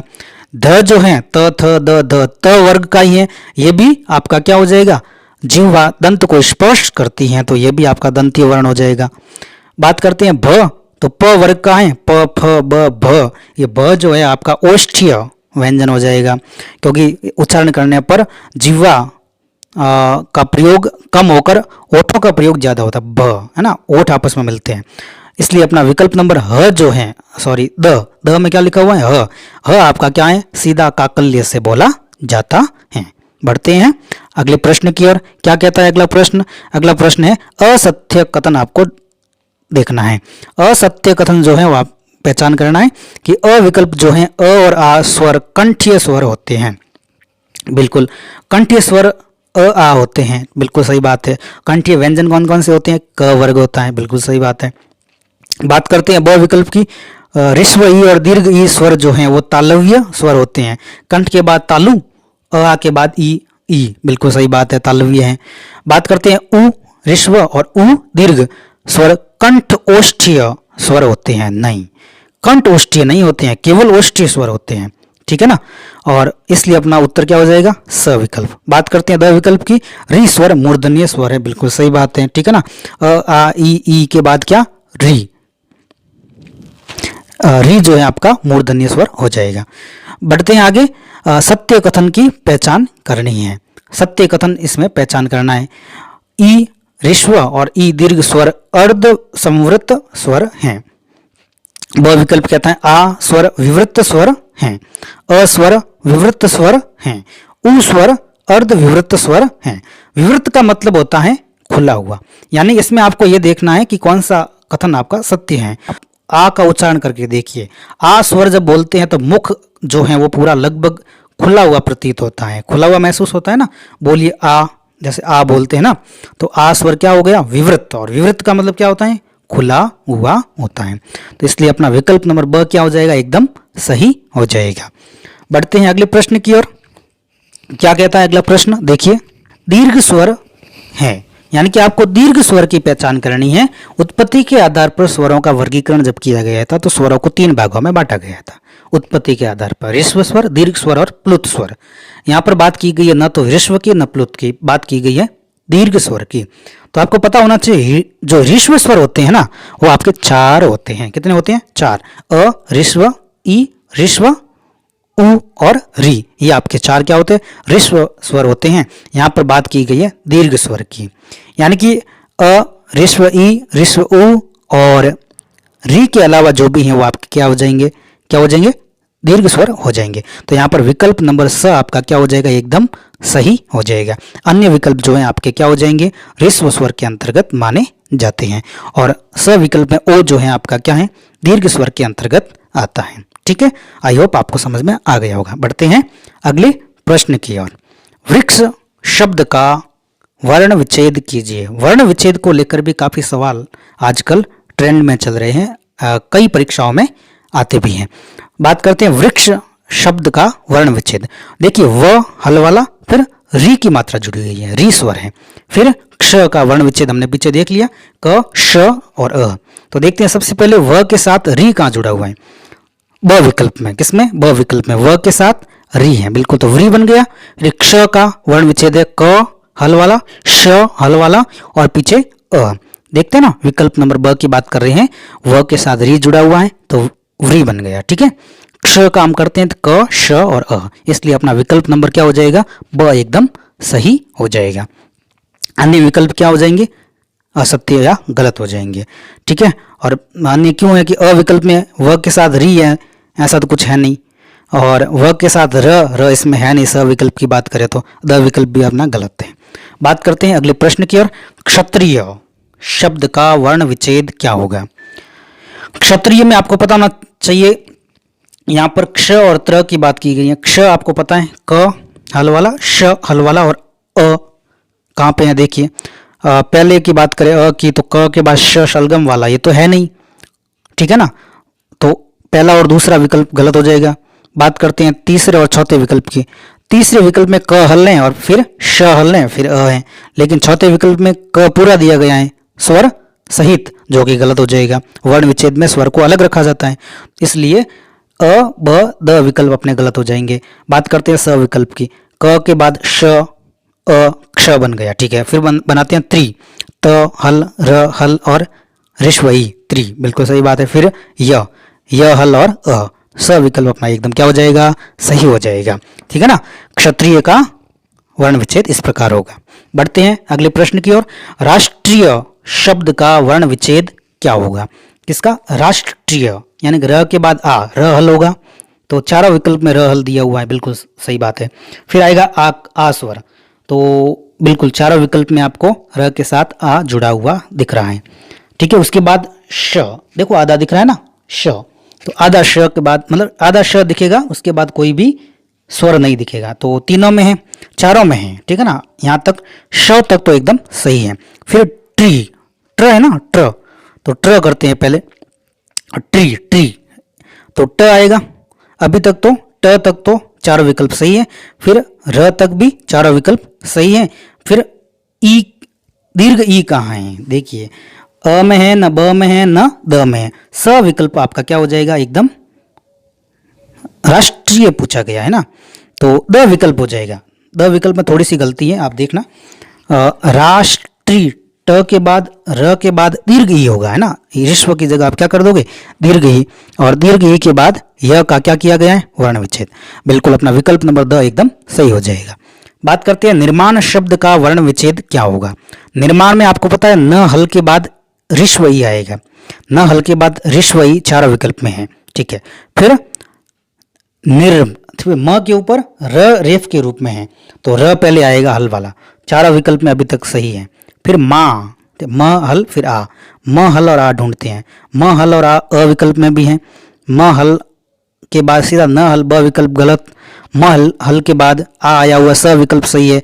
तो अ और स में क्या है, लड़ाई है। तो बात करते हैं अ और स में, फिर ण में ण हल वाला और अ हो जाएगा, लेकिन अन्य विकल्प में ऐसा नहीं है, अ विकल्प अपना एकदम सही हो जाएगा। निर्माण का वर्ण विच्छेद इस प्रकार से होगा। बढ़ते हैं अगले प्रश्न की ओर। क्या कहता है अगला प्रश्न, अंतस्थ व्यंजनों का सही क्रम आपको बताना है। यानी कि 4 विकल्प दिए गए हैं और इसमें आपके अंतस्थ व्यंजनों को रखा गया है। किस विकल्प में आपके अंतस्थ व्यंजन सारे के सारे एकदम सही क्रम में रखे गए। हिंदी का जो क्रम है ना, संस्कृत का क्रम अलग होता है और हिंदी का क्रम अंतस्थ व्यंजनों का अलग होता है। तो बात करते हैं, पहले आएगा य, क्या आएगा य, फिर र, फिर ल, फिर व। तो य र ल व किस विकल्प में है, पहला विकल्प देते हैं य व र ल, बिल्कुल गलत है। य र व ल नहीं होगा, य र ल व होगा। तो स विकल्प की बात करें, य र ल व, बिल्कुल स विकल्प आपका एकदम सही हो जाएगा। द विकल्प गलत क्यों है, य ल र व नहीं होगा, य र ल व होगा। तो स विकल्प एकदम अपना क्या हो जाएगा, सही हो जाएगा, जो क्रम पूछा गया है सही वाला। तो अंतस्थ व्यंजनों का क्रम होगा य र ल व, ठीक है। बढ़ते हैं अगले प्रश्न की ओर। ऊष्म व्यंजनों का उचित क्रम पूछा गया है। उचित क्रम मतलब एकदम सही क्रम कौन सा है वो आपको पता लगाना है। ऊष्म व्यंजन में आते कौन कौन से हैं, श, श, स और ह। तो देखते हैं, पहले विकल्प में श के बाद स आ गया, जो कि गलत है।